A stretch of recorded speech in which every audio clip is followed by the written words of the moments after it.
Welcome to Raging Bullets, a DC Comics fan podcast, episode 183.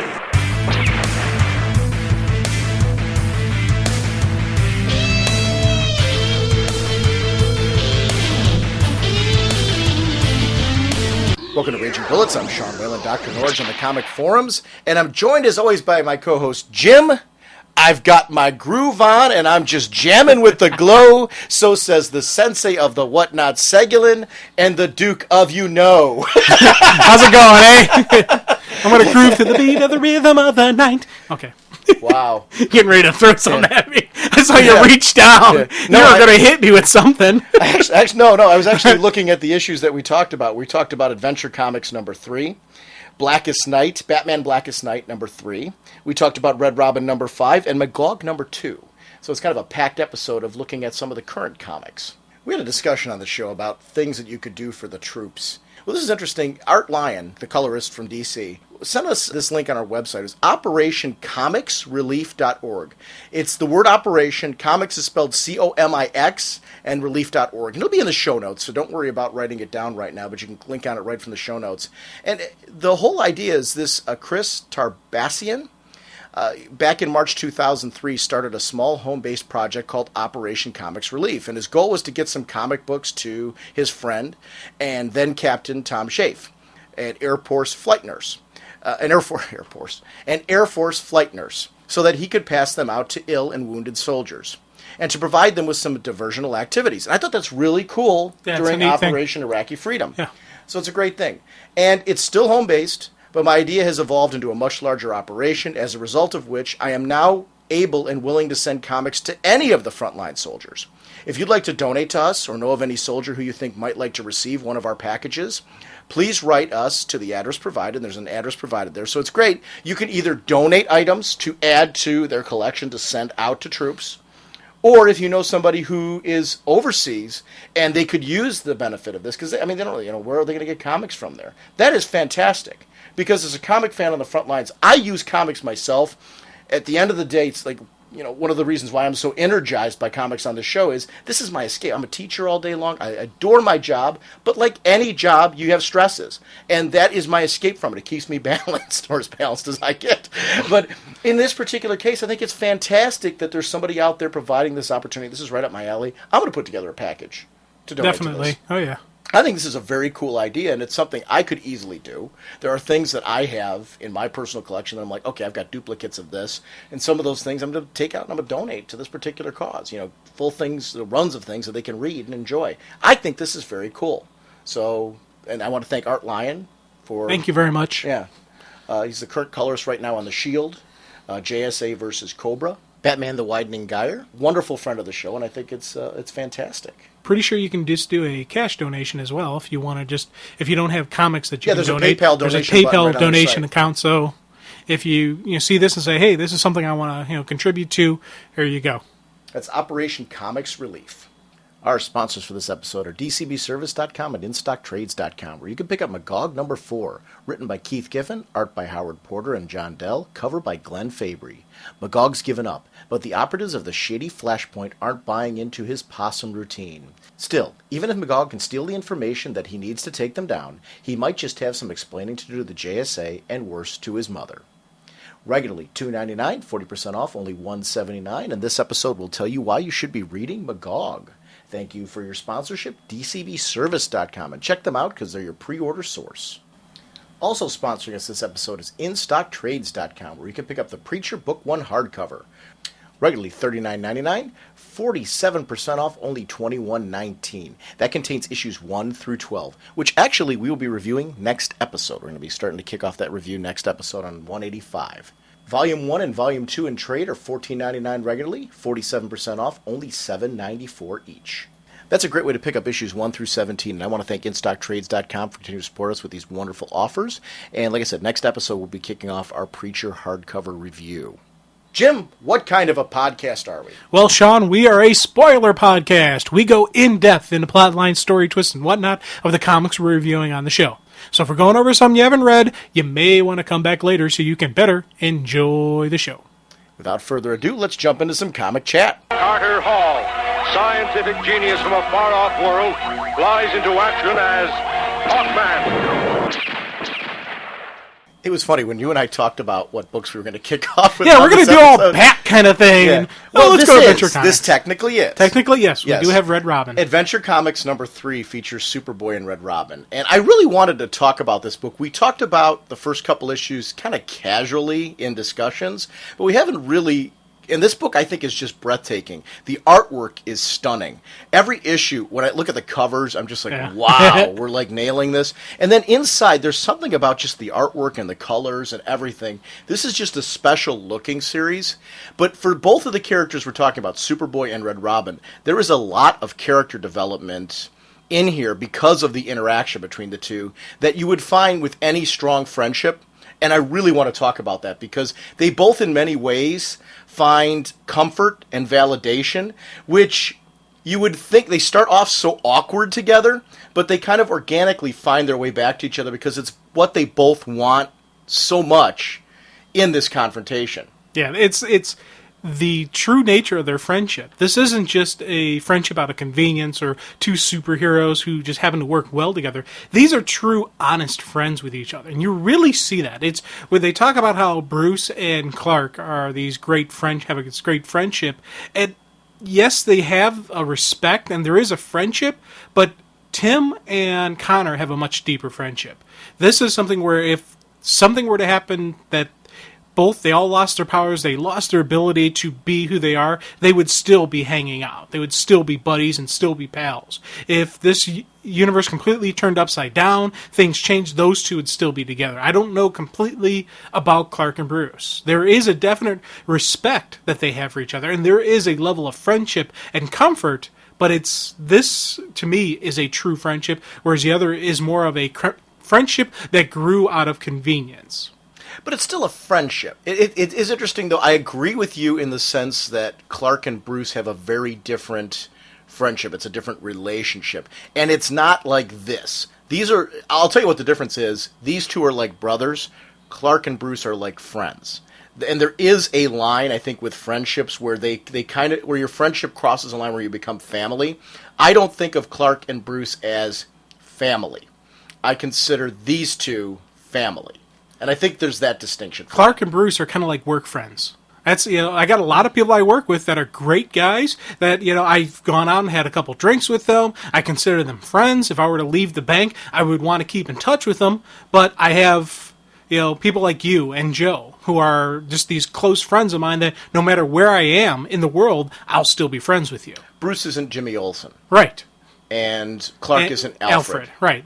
They're not family. It's that family friendship thing. Right. And I do think there's that distinction there. It is interesting, though, because I don't know if their relationship is so complicated that I don't know that you can sum up Bruce and Clark. It is fun. I don't know that they're even a good example at this point. The only reason why is I agree with what you're saying, but I don't know that you can cut down and even say that they're just work friends, because there are moments where you see them because they care about each other's personal lives. If Bruce really goes down deep, Clark is there. Same thing with Clark. If he's going through something heavy, Bruce is there. So there is that about them as well. They're a hard relationship to sum up. Yeah. So I don't know if we could even compare the two. I will say that I agree with you 100%, though. This relationship between Tim and Connor is very different. They are like brothers to each other. It does matter. What happened with Cassie, in particular in this, is something hanging over the two of their heads. And yet, Connor in this one, I respect a ton. Because this would be a very hard thing to come back to. That'd be a tough one to deal with, yeah. Because you've been gone for a year. And when you come back, you find out that your best friend and your girl had kind of a thing. A moment, yeah. Yeah, and how far did that go? And, did that moment really... It would make you wonder. It would make you question. And I think it's because Connor has entirely so much going on with his own... He's worried about the fact that he is a genetic clone of Lex Luthor and Superman. And the combination between the two is really bothering him because he wants so much to be more like Superman than like Lex, yeah. Right. And I like seeing that checklist that he's running constantly where, what did Superman do? What did Lex Luthor do? What did and then just saying, yes, I did this, checked off. And this like issue opening up with the fought and died, then came back. Both of them did that. Of course, Doomsday, Connor against Superboy Prime. So I thought that was a neat way, just they continue going on with this theme of the checklist. It is interesting, this relationship that he's got with his own little Lex Luthor at Smallville when he's at school and going through that. I have to wonder if this relationship might not be about, in the long run, him taking that down a different path than Clark and Lex went. You know what I mean? Where it could lead to the same path. Yeah, it could. But perhaps Connor being able to somehow learn from that relationship and take this one in a different direction. I don't know. I think that would be an interesting dynamic there for him to learn from the past mistakes of his fathers, so to speak, or brothers, or whatever you want to call it, however those relationships are. I like that. That's actually a really cool. I don't know if they're doing here's that. Here's the thing. That thought didn't even enter my head. I didn't even think about that. I was like, that's cool. It would be interesting to see if that goes in that direction, though, with him stealing the frog. Yeah. But he's a creepy dude. Yet, I can see why Connor's attracted to him, because in many ways, he's answering, because he's the brain, he's answering a lot of the questions that maybe Tim would have normally answered for him. Yeah. About his dad and about genetics. He's also sending Connor down that spiral, though, saying, what do you mean I can't escape this because of genetics? Yeah. Which is not what Connor wants to hear. He wants to hear the opposite, that he can make his own choices. Yeah. That is funny, though. How much do you think genetics plays into personality? See, I go towards the not.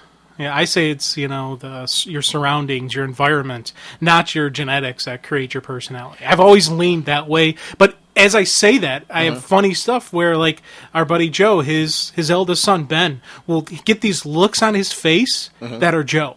And but how much of that is nature and how much of that is... Right. How much did he see his dad do this before? Right. And just emulate his dad? Or did he just naturally come up with this look that's Joe and you're like, oh my God, that's Joe? It's... I'll get from people sometimes that I emulate mannerisms of my father. I'm adopted, so it's not genetics. Right. That's clearly nature. It's environment that brought that on. It is interesting, though, because I do think, on my end, I agree with you. I do think some of that's environment. You can make your own choices. You can grow in your own directions. But I do think there's elements of chemical, and things like that where you're prone to certain behaviors. You're prone to certain vices. You're prone to certain things because of genetics. I don't think it's as simple as saying, though, you are in a predestined path that you can't alter. Which I think this is interesting about this exploration, though, because how often do you see members of the families from generations where you'll see certain behaviors that are very similar? And how much of that is genetics and how much of that is environment? Or is it a combination of the two? This is interesting in this study because I do agree there's elements of both. But I also think there's that third factor where you can make your own decisions. There is free will out there. You can do what you choose to do. So, of course, when he's right into the doldrums, Crypto shows up with some of his rogues gallery. And this is just... I love Crypto. I know. They are using him so well. Any issue that... And this isn't even just this. Anytime someone uses Crypto, they've used him well, and I cheer and holler. And it's funny that I'm so pro-Crypto that when we first... started this thing, the idea of Crypto, I was like, oh, come on. I was not a Crypto fan. I'm thinking, my main thought was, why would Kryptonians have a dog? Wouldn't they have some alien-looking pet? Not, why do they have this thing that looks just like our dogs and has these superpowers? And I was like, oh, God, come on. But I love Crypto. Such a great storytelling device. I know. But as he sees Crypto out there, I love these moments. You talk again about the pad. What does Lex Luthor do? Alienate friends. And he's got this friend of his who he is connecting with on some level, this weirdo friend, but yet there is something about him that he's drawn to him. And he is, obviously this is a guy who's looking for friends. Even if he doesn't know it, he is looking for that friend. And Connor could be an agent of change for him. A positive change for him. Right? Yes. So, and that's one of the things that I'm seeing as a possibility in this storyline. Or it could go the other direction where, though being shunned by Connor could be the thing that'll push him on that other path. I'm hoping with Connor eventually leaving this series, I am hoping we do see more development with these characters, because one of the things I really love about Adventure Comics right now is Connor's solo stories. Solar stories. His Sunborn stories. Yeah. Solar's in the back of it when we get to Sunboy. But yeah. I'm jumping ahead a little bit here. But I do like solo stories with Connor. I'm really enjoying reading this book the same way I'm enjoying reading Red Robin for Tim. Yeah. So I think that these are characters who I like having in a solo book, and Connor's time's come. But he finds again, as usual, when that situation is gone down and Connor left, I find his little friend has found that he delves into his science, the frog. You know, Viva la Revolution and all that. Because he feels that it's his fault Connor left. He drove him off by gabbing too much about... How many times have comic fans felt like that? I know. We got the little geek going, and you start ranting, and I love doing that to people at work, and I do it intentionally. Do you really? Oh, God, I have a ball. I don't. Well, it's... at work, one thing we do is a lot of practical jokes, a lot of, just, ribbing and just various fun. And I'm not the greatest at ribbing, so I go the opposite way. I try to play it straight as I'm, just dragging things out. And there's so many people who have learned not to say the magic words. So, Jim, what's new in comics? That's all it takes. And I keep going, and they start, and a couple people, you'll see that gloss over look. They're like, oh, God, how do I get out? They start walking away, and I follow them. My coworkers are very fortunate in the sense that usually when we meet and chat, we're so busy chatting about school-related things that I can't really get into it. It's just not, there's no time to get into it. It's kind of a good thing for me, too, though, because I literally would talk about it all the time. Once that door's open, and it just never... If I get asked about anything, I get asked about how's the podcast by a couple of people. But even that, we're just so busy with, it's usually talking about one student or the other, and it does stay out of work. But you're right, I wouldn't shut up about it. I would be in the same boat. What did Superman do? Watched over Crypto. And Crypto. It's great in cooking. I'm inventing all kinds of new words right now. And I was going to cut some of this, but it is funny. No, you keep going. Yeah. This shouldn't be a job for Superboy. It is frustrating, I think, to be a hero and try to have a normal life. What would that be like? He's trying to reconstruct for himself some sort of semblance of a human life because he wants to emulate Clark's life. He wants to have that foundation that Clark had so he doesn't head down that path again. Because he turned on his friends without having any control over it. He also turned on, his lover and Cassie. This is something where for him, that would be the ultimate violation. Imagine, one of the things that I love is my free will. I make mistakes. I goof up on things all the time. I'm human. But at least at the end of the day, I have the free will to make those choices, to make those mistakes, to own up to them, and to deal with the consequences. In this case, he was turned into bad Superboy by Lex Luthor, having no control over himself, and realistically, he's afraid that could happen again at any point in time. And I would be terrified of that. Oh, God, yeah. That's something that would really just freak me out. Once again, we talk about just you say stupid stuff, you do like that, oh, I shouldn't have said that, oh, I should have done that. But, just having someone control me and throw that out, that's, that'd be even worse. The first half of this episode, I've done a lot of dumb flubs right now, but they're mine. I own them. Exactly. Viva la Revolution! Ribbit.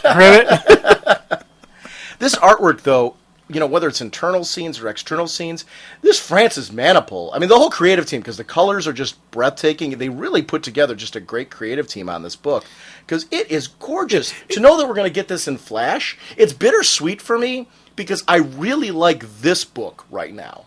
So, as excited as I am to see them on Flash, I'm disappointed at the same time, because this has been really perfect for the first 3 issues. And I tell you, it's, you talk about just the artwork and the colors especially. For me, I usually like the pow, pum-ba-da kind of Superman colors where it just explodes out of the page. And these have been calmed down a little bit, but it's still that beautiful color. It's still that breathtaking artwork. So this, for me, is a different Superman art style that I like. Because I do consider Connor, in the Superman universe, and it's the same stuff I like about Superman, I like in Connor's stuff. So this is a different art style that I'm not used to in a Superman title, and I'm loving it just as much as the stuff that we're getting in It's a very New different Krypton tone and feel to it. How cool would it be to play fetch with King Shark? Sushi, anyone? Yeah, that's great. Get him, Crypto! Because, he can throw him. Yeah.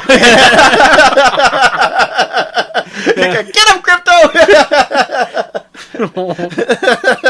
You found his leg. Good doggy. No. But I like how he's saying bad dog. Yeah.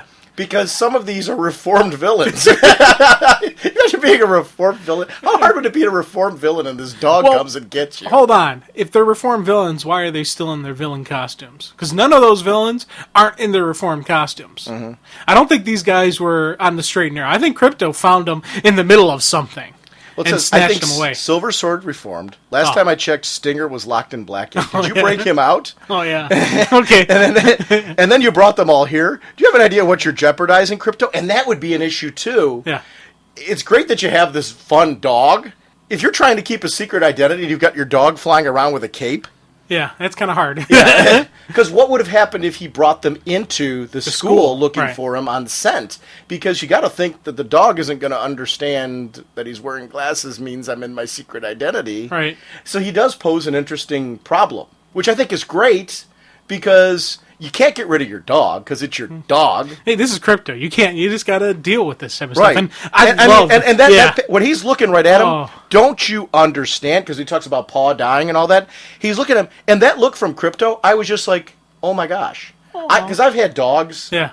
My whole life. On my mom's side, she's always, had a dog. And I remember this is my dog Sparky right here. I'm looking right over here. I'm like, that's my dog.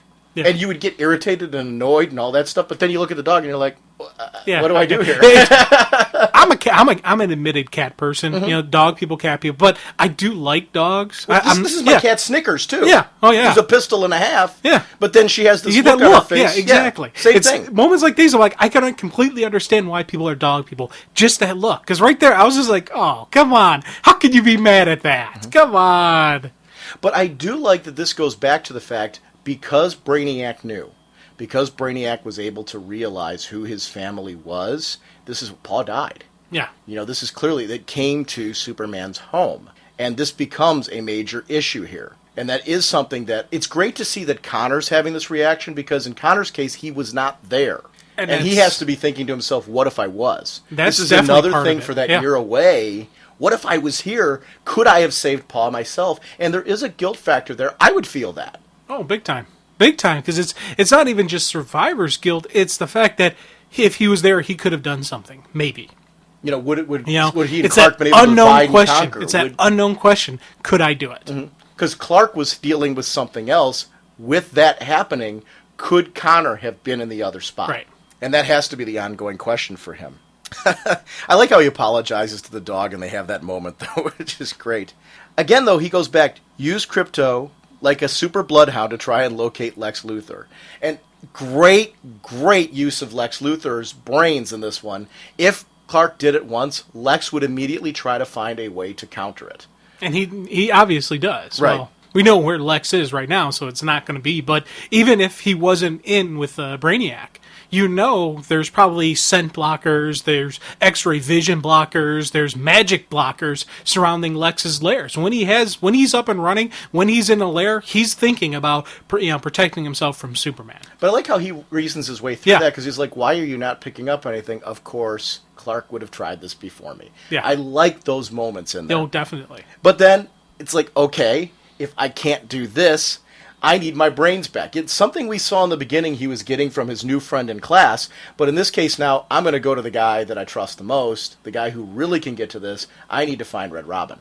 And I like that he had one of his Robin rangs, whatever you want to call them. Batarangs with the R on it, or whatever the case may be. But yeah, that was a cool, and I like seeing that, jumps right into it, and Tim is in the middle of something. And it's funny because every time I see Tim, I kind of sometimes call him Tim Drake just on instinct, but I still do sometimes call him as Robin. Mm-hmm. Now, I like him as Red Robin. I love the growth and the evolution of Tim, Wayne, and that he's become his own hero. This is his version of Nightwing, and I want to see him own it and, put a more positive spin on the costume and on what it is, and keep. I also like the reasoning why he's wearing this right now, though, because he really feels he has to go to a dark place. He has to be and cross lines that he normally wouldn't, and he does not want to tarnish the Robin image, right? Yeah, and because so much of the Batman universe is the image that Batman's created. Have you read Batman Unseen #1? Yes. Okay. I did an article on the website about it,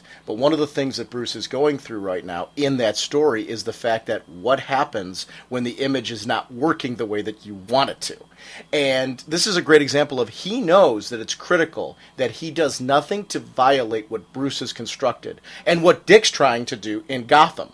He does not want to ruin that for when he brings, hopefully, his mentor back. Because he totally believes this right now, and right now he's the only one who does. Aside from Ra's al Ghul. Right. So it's interesting right now, and I love this bit where Tim was blocking his calls. Yeah. And Superboy calls him out on it. Well, periodic throughout this thing with these two, and that's a sign of a true friendship. Absolutely. That you can call out your friend. If they're doing something you know is BS, you can say, hey, I know you're wrong. That's bull. I've had to do this before many times. And it's tough. I think sometimes you're right to do it, and you're doing them a favor by doing it, but I think it's also one of the hardest things to do that with a friend. Because you don't want to wreck the friendship, but yet you know that you're the person who's responsible for doing that. And there is a responsibility factor for your friends when you know they're headed down a path that's not good for them. That's, right. Or they're heading on the path and they don't realize they're going that way. Or they're heading down to it alone, and you know that they should talk to somebody to make sure it's the right path.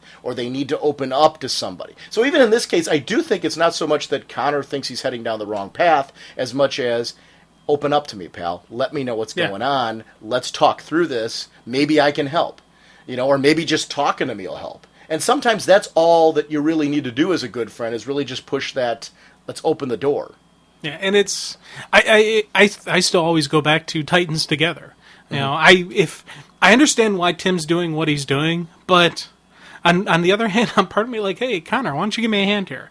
Having someone with Connor's abilities helping him out would greatly assist it. Or get a hold of Bart, or get a hold of Cassie. Bring together the Teen Titans and, follow this lead together. Did you ever finish reading the Kirby Fourth World omnibuses? No, I haven't. Did you remember the stuff with Funky Flashman and Mr. Miracle? I don't know how far you got. Okay. It was great to have him pulled in as being somebody who would be on Earth that would have a remnant from the Fourth World still here, a mother box. And this makes sense that Tim would be seeking this out. He's doing his homework. Darkseid did this to Bruce. What can I do to find out more information? What can I do to maybe go to, not to Darkseid's world, but go to, New Genesis. I'm not suicidal here. I got to go to some people who might be able to generate, Hi Father, Mr. Miracle, and who is still around there that maybe I can. It'd be interesting to see if Tim does ever make it over there and see what's there. Maybe he'll, because the Fourth World's done. Right. So who knows? So what does that look like now? Yeah. And that is interesting. I love Fetch. Yeah. Crypto's got the car in there. That's just great. And that's just a really good, it's a I love when he drops the car in the background even, though. I mean, you just see Funky Flashman, wailing in the background and all that. It is. And this whole thing, again, Connor here, normally I would be like, where are the heroes with helping him? Connor is so focused on his friend and what he's going through. I didn't have a problem with this. No. Not at all. This was a cool thing, and then it just continues on with that great conversation between these two as they're going out. They're in the underground chasm, and even the thing I loved is when Connor calls Tim out and says, "Hey, can you drop the cowl?" You're not a cowl guy. And the Starfire voice. Yes. Oh, you're patronizing me. You're just saying because that was another thing. It was like, hey, if you need help, call. Oh, I will. It's like, no, you're giving me your Starfire voice. Mm-hmm. You're being patronizing and you won't actually call. Once again, true friend calling him out, getting the truth, finding out what is going on inside Tim, because this is Tim. This isn't Red Robin. This isn't Superboy and Red Robin talking. This is Connor and Tim talking. And I ate that up. And it reminded me so much of with Aqualad and Dick Grayson in before the Blackest Night stuff. When he's talking to him, he's in the full Batman garb. He's like, "Hey, can you drop the garb? Can you drop the cowl there?" And Dick actually drops the garb down because it is his friend. We've all worn masks to a costume party or a Halloween party or out for Halloween or whatever, or even face paint or something. We've all done that at some point in time in our life, even just to play as a kid. Even if you don't celebrate Halloween, even just to play as a kid, you've done that. It is funny how true this is. When you have that on, it is easier to adopt a different role, to do something that you maybe wouldn't normally do, or even to think a way you wouldn't normally do, or in this case, to hold off and stand back from things in a way you wouldn't normally. I did like how Tim's demeanor did change when he pulled off the mask. Yeah. They start joking again, wow, you really need a haircut and those type of Hey, you need a real costume. Yeah, and there's just some great bits between the two of them that you can only do with friends. But I loved those moments in particular because, again, it brings it right down to the true friendship. And these are when these guys start getting real. They start opening up about these relationships. And I like that a lot of this was, when Tim starts opening up, my girlfriend died, my dad died, my best friend died, and I couldn't accept it. I couldn't lose you too. And we start talking about the fact that Tim actually was in Luthor's lab before. Tim stole a lot of this cloning equipment with the purpose of trying to reconstruct Connor. Even though deep down maybe he knew, because he hints here that, I do think deep down I knew, and that is ownership at this point, saying, I think subconsciously I knew all along that this was not going to do what I needed it to do. Yet in some way I was hoping it would connect me with you again. I couldn't let go. And wow, it would have been something. It would have been something is his excuse for there. And in this world where you have that technology, loss is very hard. I've lost close friends of mine in our age group. And I remember Tommy Hogue, when he, this is somebody we used to hang out on the weekends, when he passed on, I was like, whoa. You don't think that something like that hits you, but then it does, and you sit there and go, would I do this? Yeah. If you could, wouldn't you try to bring somebody back? Dude, without even batting an eye, there's so many people who have died in my life that if I had the ability to clone them and bring them back, I would.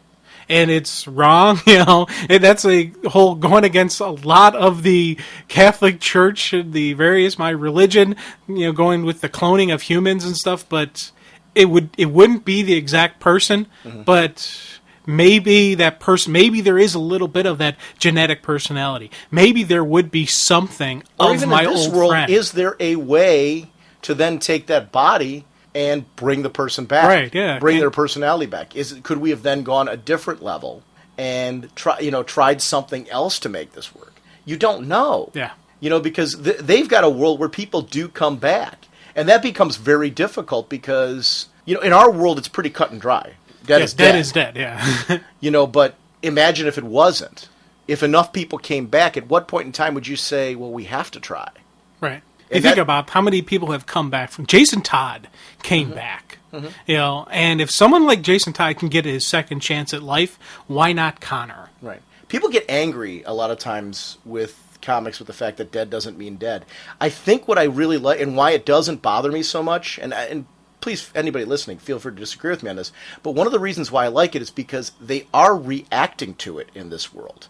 Because it happens, it messes with their heads. Yeah. And it puts them in situations that we wouldn't be put in. So it is something that they don't just use as an isolated device just to bring the person back. They are actually showing reactions to the fact that what happens when people do stay dead, or stay dead for a long amount of time. Can you really believe they're dead? Tim, here, great example. He doesn't have a whole lot of evidence, except for we did finally see in Red Robin him finally coming across evidence that Bruce is alive. But for a long time, it was just a leap of faith that he was going on. It was a leap of faith, and a lot of it based on, I think, the world that he lives in. And the fact that can you really believe he's dead? Can you really believe Batman's gone? Considering we're dealing with gods and supernatural powers and things like that, what did Darkseid really do to him? And that is something that he has to keep asking himself, a leap of faith. But I like it. It works in this world because of the fact they see people coming back all the time, that they react accordingly because of that. That's where it works for me. Mm-hmm. And that's why I don't have as much of an issue for it as other people do when they kind of get angry that sometimes people come back. It's because there's genuine reactions to it. I think you need that. But Tim, right here, I am so screwed up right now. Because Connor here is taking ownership to the fact that, not taking ownership, but he's sharing his own guilt. During this year, look what happened. Between everything you've gone through, Cassie, Bart, I picked a terrible year to be away. He's like, you guys were all through this, and how hard would it be as a friend, as the boyfriend, to come back and be like, other people comforted my friends. Yeah. Other people were there for them. When they needed you the most, you weren't there for them. Bart died after I did. And came back, yeah. Yes. And all this stuff, it's like, I wasn't here for any of this. Would Bart have gone through what he did if I was still here? How much of that would have happened? I don't know. That's the part that really works for me here, is him opening up with that, is getting Tim to open up more. And Tim wouldn't do this with just anybody. Not on this level. No. We saw when he had, him and Cassie had discussions, it wasn't to this level. It wasn't to this extreme. He started opening up a little bit to Cassie, but he didn't completely go the full distance. With him and Connor, they both go the full distance. They both do full reveal with each other, and I thought that was cool that each one of them said, "Hey, I'm screwed up. This is what I'm doing. No, I'm screwed up. This is what I'm doing." And like, oh wow, it's that once again true friendship thing. This artwork moment here with the two of them, they're just having a moment of silence where they're both just sitting there trying to sort out, what do I say next? Yeah. And it really is more Connor here right now saying, he's sad about what he's going through, but he's like, I want to help here. I want to open up to him and hopefully get something for that for myself, but I want to say the right thing to connect with him. And I love Crypto here. There's this great bit where Crypto just kind of walks over and lays down. Yeah. Which is so much what a dog would do. Yeah. Just wants to be around his master, just wants to hang out, and, just be there. Be the emotional support. In many ways, that's exactly right, the emotional support. Dogs pick up the empathy for what you're going through. They know that something... Cats do this too. Animals are really intuitive to feelings if they're around you all the time. And they just know. My kitten, Snickers, I've got 2 cats. This cat plays constantly, does not know how to turn it off. But there's been days where I've been home sick. I mean, I'm really, on the couch, it's the worst day ever, and for some reason, she just knows. She's mellower, lays down, just sits there, is just and it's funny for this cat to switch its personality specifically because, and I truly believe it's because it recognizes there's something different about me. Yeah. And I think that that's something that animals, it's one of the reasons why do we have pets? Because of the fact that they do give us that kind of relationship. And seeing these moments with Crypto being so well drawn and so well written, Crypto added something to this story. Yeah, he did. And set a mood and a tone here that I think really worked. But, Connor starts to open up here about his journal. And you would think that in most cases, people would think you're nuts for keeping a journal doing this. Especially with what he did, how he snapped, I would immediately be worried that, oh God, this guy's going to snap again soon, and he might cause it. He might cause it himself with what he's doing. But he knows here that he can trust opening up to this guy, and really just laying out here. Here's what I'm doing. I wish I was joking, and worse yet, I don't want to find Lex Luthor so I can drag him into prison. I want to find him to see if there's anything good. To tell somebody that in this world, everything Lex has done. Lex has his public face, the PR face, but superheroes know who Lex Luthor is, really. Yeah, and the fact that he wants to see if there is anything good in him, that is a huge, huge just statement on what he's doing, what his purpose is.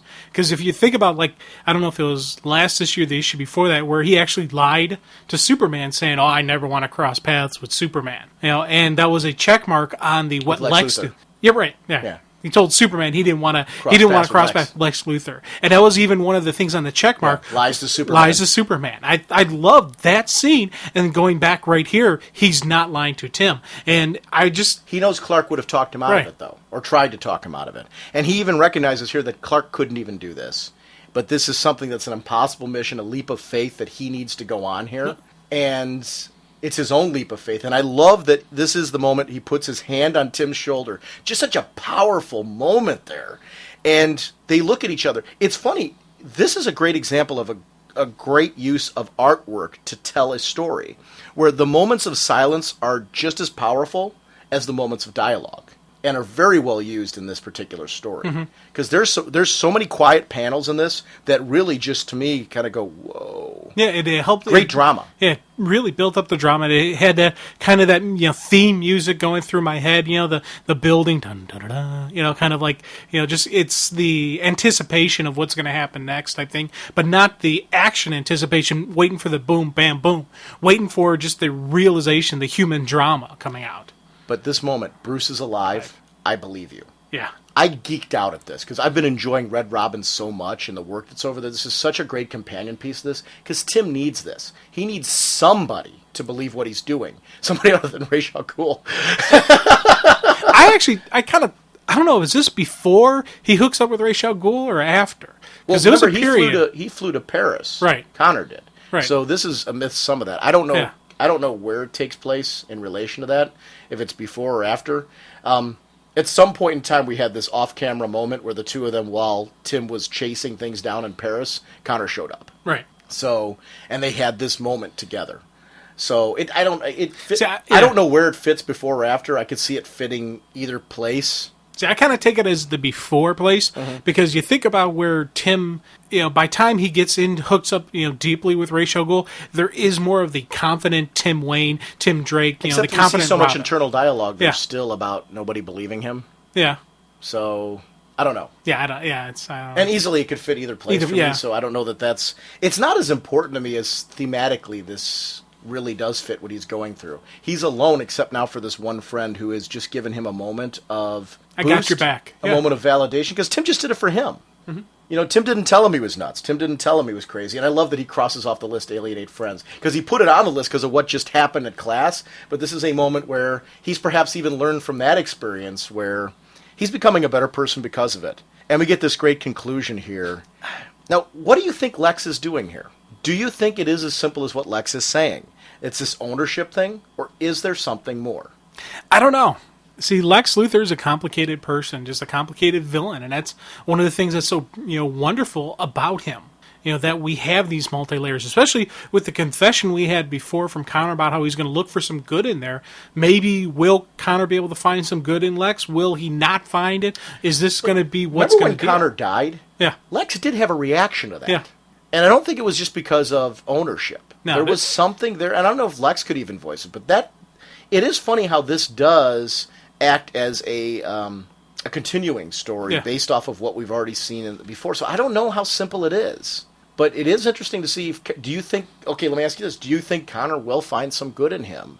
Or do you think Connor will wind up disappointed and have to, on his own, find his own way past it, his own path? Or maybe see from this that he can grow outside of that? I think there's going to be something that will be some positive aspect of Lex. He's going to find some good, but it's not going to be anything. It's going to be one of those things where once you see the glimpse of it, you see the other side of Lex holding it at bay. I think there is some positive emotional feelings that Lex does have towards Superboy. I think he does.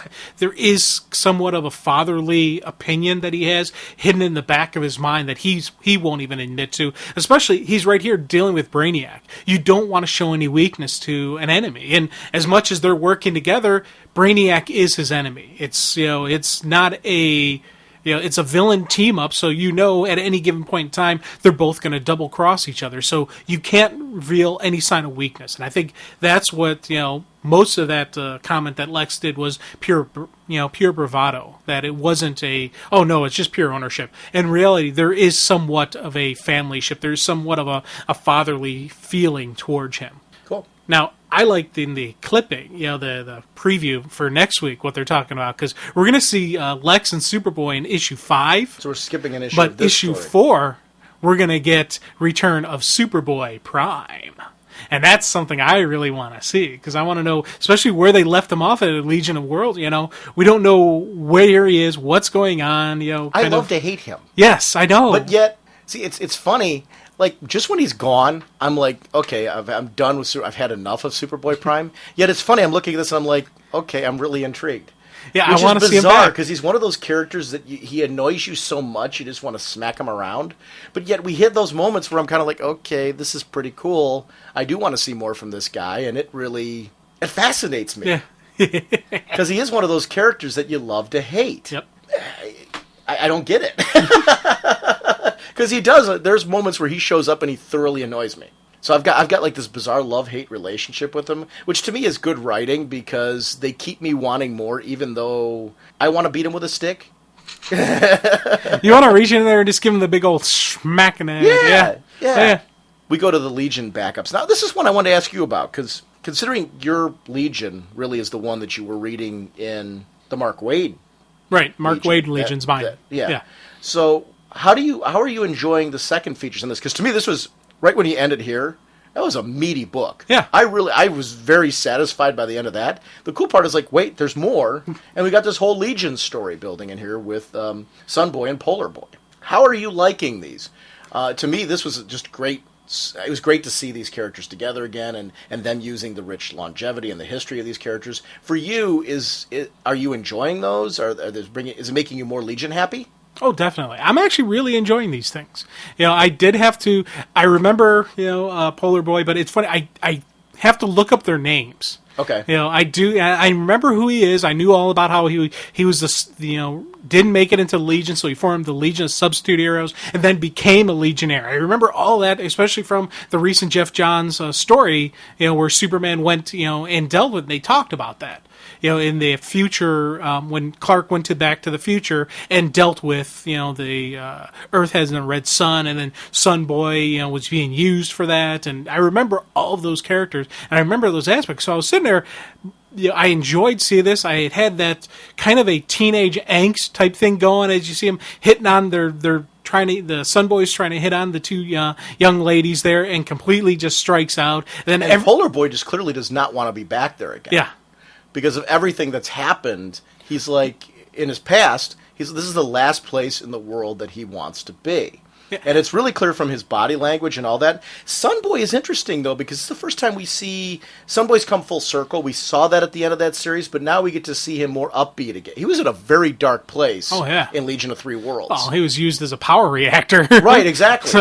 And we're seeing here now that he's moved past that and started to rebuild and regroup and become kind of his old self again. He's got that life and personality back, so he's picking up the ladies, having a good time. Trying. Yeah, trying to. Right, yeah. And crash and burn. The old lines aren't working anymore. Well, it's the funny thing with everyone remembers how he was a substitute hero. Mm-hmm. They don't remember he was in the Legion. He's in the Legion. They don't even remember the name of the Legion. It was the Legion of Rejects, right? Right. Which is even such an insulting name. Yeah. But the thing that got me with that, think about like all these actors, whether it's TV and movies, who had that really first role that was absolutely terrible, and that's all you're remembered for. You're not remembered for your current stuff. Well, and the worst part is a lot of those actors that you're talking about, they might be huge on stage. They could be very talented actors, who just in film, for whatever reason, just got hooked up in a role that just didn't suit them or just wasn't critically well received. So, I mean, there are a lot of times those people where their main claim to fame is stage, and you never really get to know them as a name outside of that, and that is their big thing that they're known for. Then, so it even starts to overshadow that element for them. I'm not saying that's always the case, but I'm saying that often happens. Oh yeah, I was thinking like with Ron Howard, people who just remember him as Opie. You're like, no, he had a lot more than Opie, Opie's a good role, and so is Richie. I mean, Ron Howard's actual... You think about that, he's only TV known for roles that. Were great. Yeah. If you only remember him as, Richie Cunningham or Opie, and you don't think of him as this great director who's done some amazing work afterwards. That's the kind of stuff I was putting on, Polar Boy there. And I was like, I was like, oh, poor guy. It is kind of funny, though, that now his career as a director, has eclipsed so much what his television career was, but there are people who only remember him for those TV stuff. Yeah. There's a lot of people, like, I enjoy film a great deal, so I pay attention to who's directing films, I pay attention to who's starring in them. But, I mean, and there's nothing wrong, it's an entertainment medium, so a lot of times people just watch the films and are just content with that. Just like people read comics and they're content just to read the comics. They don't pay attention to who's writing them or who's drawing them. They're just content to enjoy the material as it's presented. There's nothing wrong with that. But it is interesting as far as, in this particular case, a great example, because as a director, if you haven't seen him on screen, how many people know that are just casual film goers actually know that Ron Howard is a huge director now? Mm-hmm. And I mean, huge. Yeah. Yeah, so that's an interesting comparison. In this case, for Polar Boy, he was the leader of the Legion, and yeah, no longer he became a full-on Legionnaire, right? And that was something Sunboy's never done. Sunboy's never been leader. Yeah, and even when they have that conversation, it's funny how he almost, in many ways, he kind of blocks them from the girls by having that discussion, because the girls no longer want any part of either of these two, which is really funny. But the two of them are there to hunt down Cryo Kid. And Cryo King, I'm sorry. Because they, I know. Yeah. I just correct because they do that. They actually do call him Cryo Kid and Cryo King. Right. Both throughout the story. Well, Sunboy, he's like, Cryo Kid, Cryo King. Right. And that was something I ate up, because you have this, Polar Boy who's trying to be, professional. He's trying to be, okay, let's get this done. We got Legion business. And Sunboy's just being like, kind of goofy and just having fun with it, even though the whole time Sunboy knows exactly where Cryo King is, because Brainy gave them the recon and said he's operating out of the back of this bar. Go into the bar, and you'll find him. But also send him because he knows the lay of the land on this world. Right. And knows the different dualities of it, that the surface is boiling hot, but then the internal core, it's the opposite of Earth. Yeah. And I really loved that concept, how it makes sense. Why wouldn't you send him? Why you have to send somebody who has that background to the place so they can be of use there. And he even gets insulted though by Cryo King. Yeah, I know. Because he's a sub. No respect. Yeah.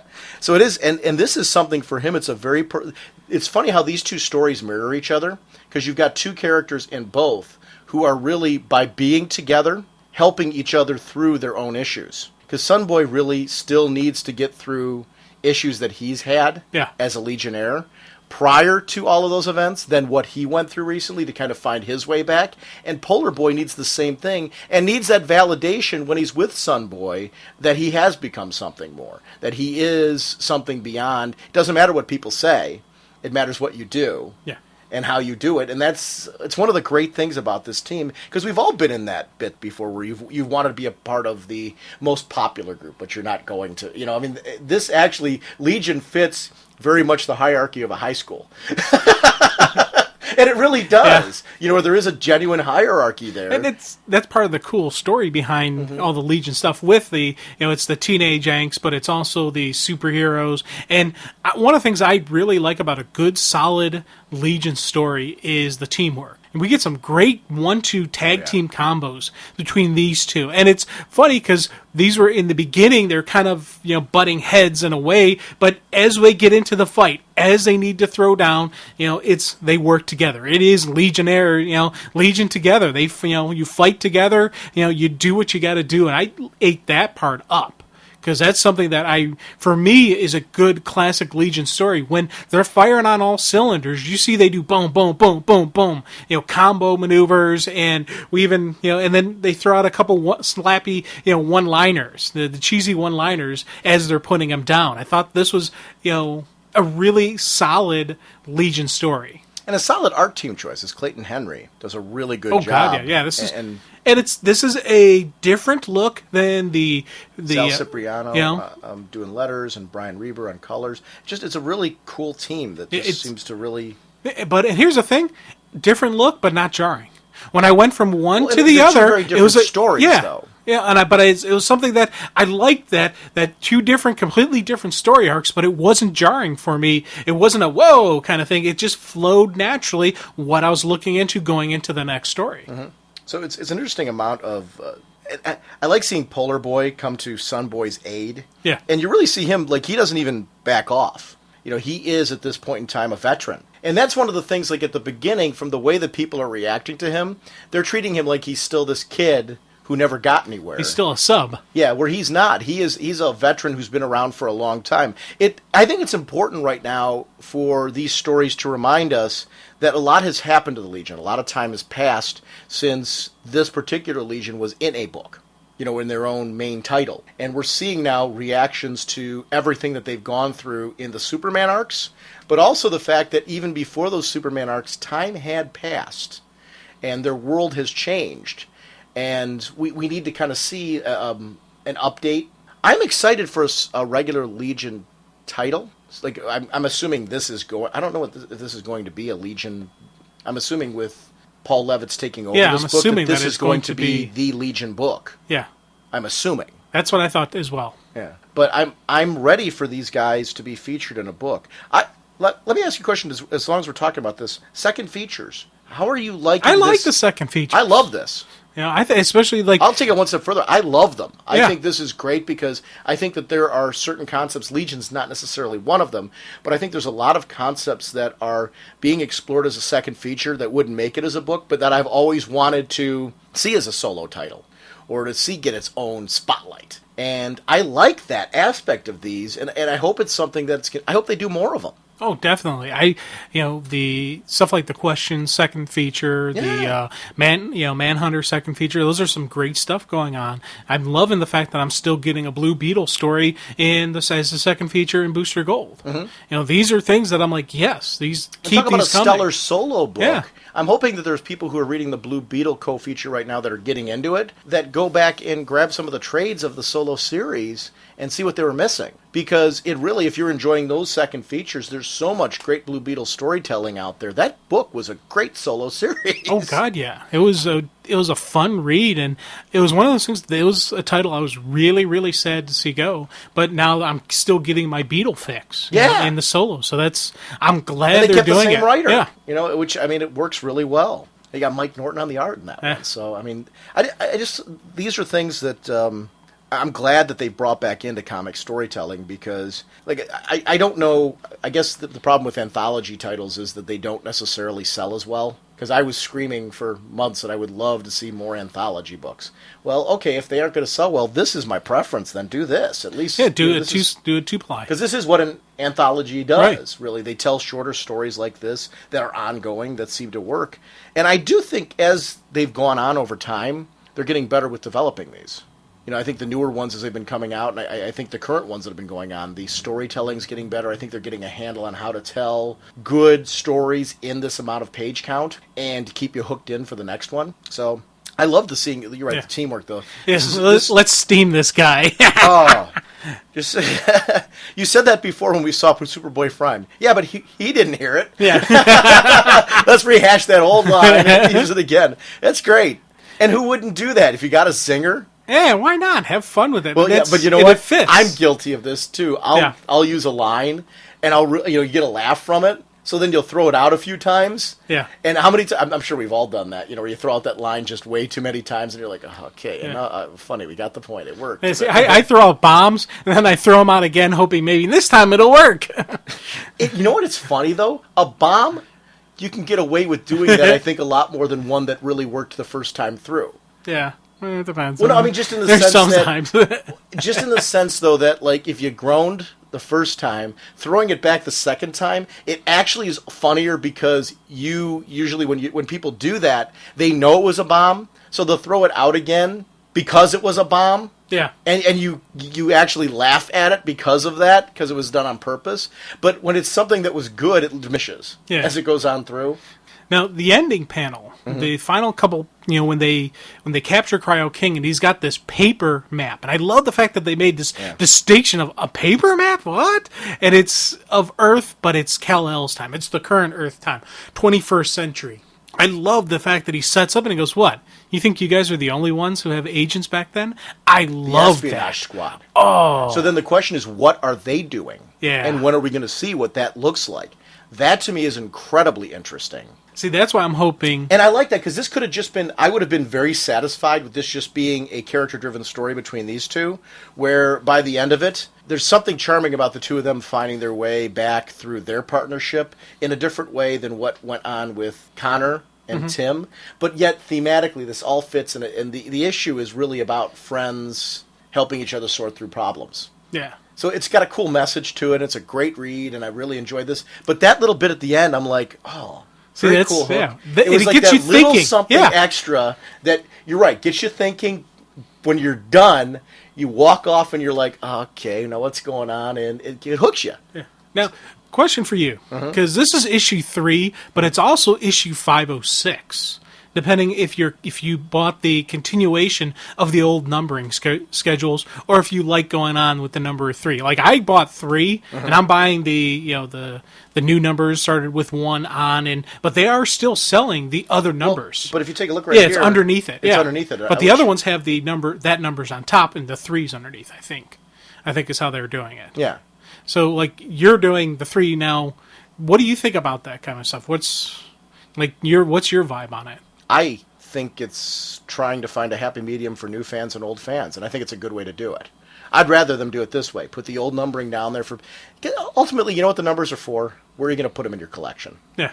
And I'll be honest with you, out of the two of us, I've been collecting for my entire life. I like to know where things are going to go in my collection. I have mellowed on this as I've gotten older, where I'm more into good stories, and I just want to know, am I okay with the new Adventure Comics series, just putting them in order of the brand new book? Yeah. But I've been in the game long enough that I can respect, and I've had years of my life where having that second number on there was crucial to me. And if I had 500 plus issues of the previous series, you'd want that. I would want to be able, or even, and not even that, let's just say I had a decent run before issue 500, all the way through to here. I think it's a great way to find a happy medium on this. I'm hoping with Wonder Woman maybe they consider doing that. Because I know it's funny, I didn't care about that whole doggone Wonder Woman 600 numbering thing until, where they hooked me? The doggone backup, these DC Nation things, when I was reading how many letters they got, I got to say, I'm like, that many people were motivated to send in postcards? I'm kind of into it now. I want it to be issue 600. Yeah. Which I didn't care. I got to be honest, I didn't care before. And now I do. I think it's a cool idea. I hope they do something like this. Because I think it's a way to please both fans. They know where to keep them in their collection. And that's really, what do we care about the numbers for? Right. We don't know where to put them. That's really what we care for. So put 2 numbers on there. Who cares? You can shadow one in the background. It fits everybody. And I think it's a cool idea. Yeah. Because that's really what it is. And that's where it's a way to alleviate fans' frustrations. This is a great book. Yes, this is a wonderful read. And I'm sad that the creator, I'm excited for Paul Levitz to come on and do Legion stories, but I would have been excited for Paul Levitz to do Legion stories in a Legion of Superheroes book regardless.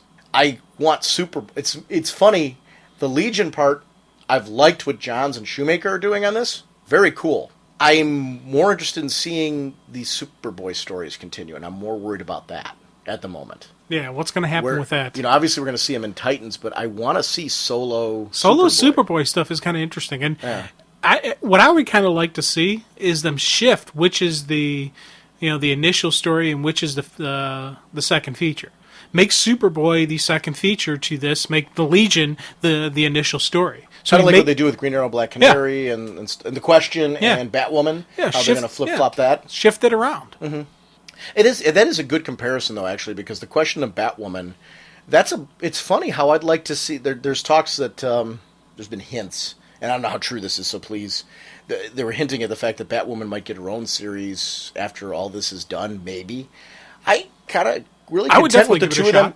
Oh, I would too, but I guess I'm really happy with Detective Comics the way it is right now. I'd be thrilled for the two of them just to stay in that book. Yeah. I think it's a great book. I think the co-features work good flipping off each other. It's like nice. I think when you find 2 co-features that coexist well and make sense to be in a book together, it's something that you just want to leave and keep working with. Yeah.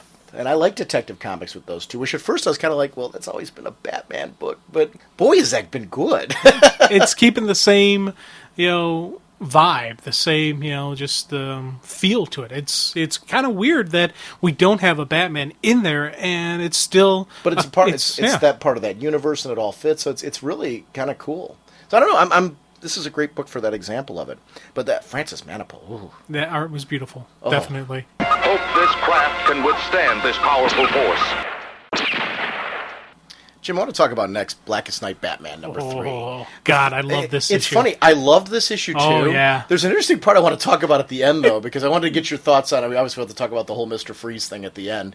But the one thing I liked is seeing these characters deal with their loved ones coming back, especially with the fact that these deaths were all traumatic and the way they had to face them. But it's also, I've always loved seeing Dick and Tim together. Yeah. And to see those two buddied up and partnered up again in this really just kind of worked for me, because you do see how their relationship is drastically different than Dick's relationship with Damian even, which I'm enjoying so much.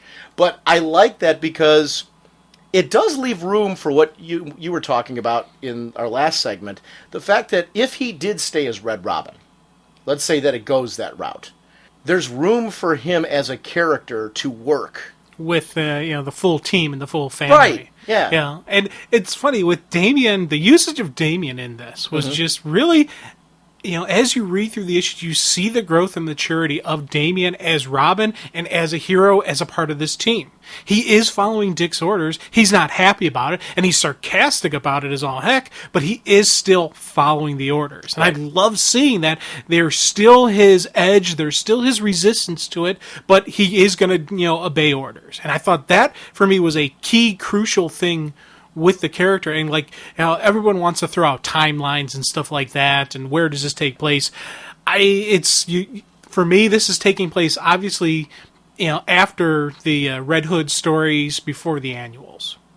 Because you see just where he is on his emotional and his, just his development as a hero that, puts him in that place. And I liked seeing just that and being able to put this right in place. I now have an idea where the Blackest Night fits into the Batman universe, and I was very happy with that. That was something, I was too. Walking away from Batman Blackest Night, I wanted to know where this take place. Now, they never officially say that, but that's just how I get it from my readings. Well, and see, to me, I think with a good story, you get an idea thematically where the characters are at, and you can kind of, even if it's in an issue between panels, where you can sit here and say, okay, during this particular event is where it could have possibly happened. There's probably multiple places, if we looked through the Red Robin book, for example, where we could say he was yanked out from this. Actually, very similar to what we said with Adventure Comics. Right. Where exactly did it take place? Thematically, they didn't do a whole lot in Adventure Comics that would have contradicted anything that was going on in those books, which was a smart move in the sense that you could have those two have a meetup. It's happening concurrently with something that happened there because Connor went to his turf. So it is something that it happened between panels and, during one of those. And this works in the same way. And I really like that. That's a preferable way to do it for me versus something where they kind of try to force feed you that this is where it happened. And I like sometimes when it's okay for them to leave it up to us to kind of fit that in and plug it in. This artwork in the beginning is this artwork in this whole thing. I've got to say, this whole run was a beautiful stuff. It was really cool. Totally took me by surprise, and in a very good way. Where I was just like, "Wow, this is just some breathtaking."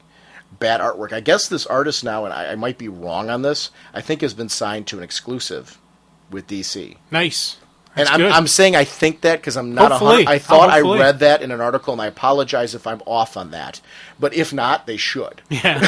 Yeah. Cause this is a guy you want to grab. This is really this good. Is stuff.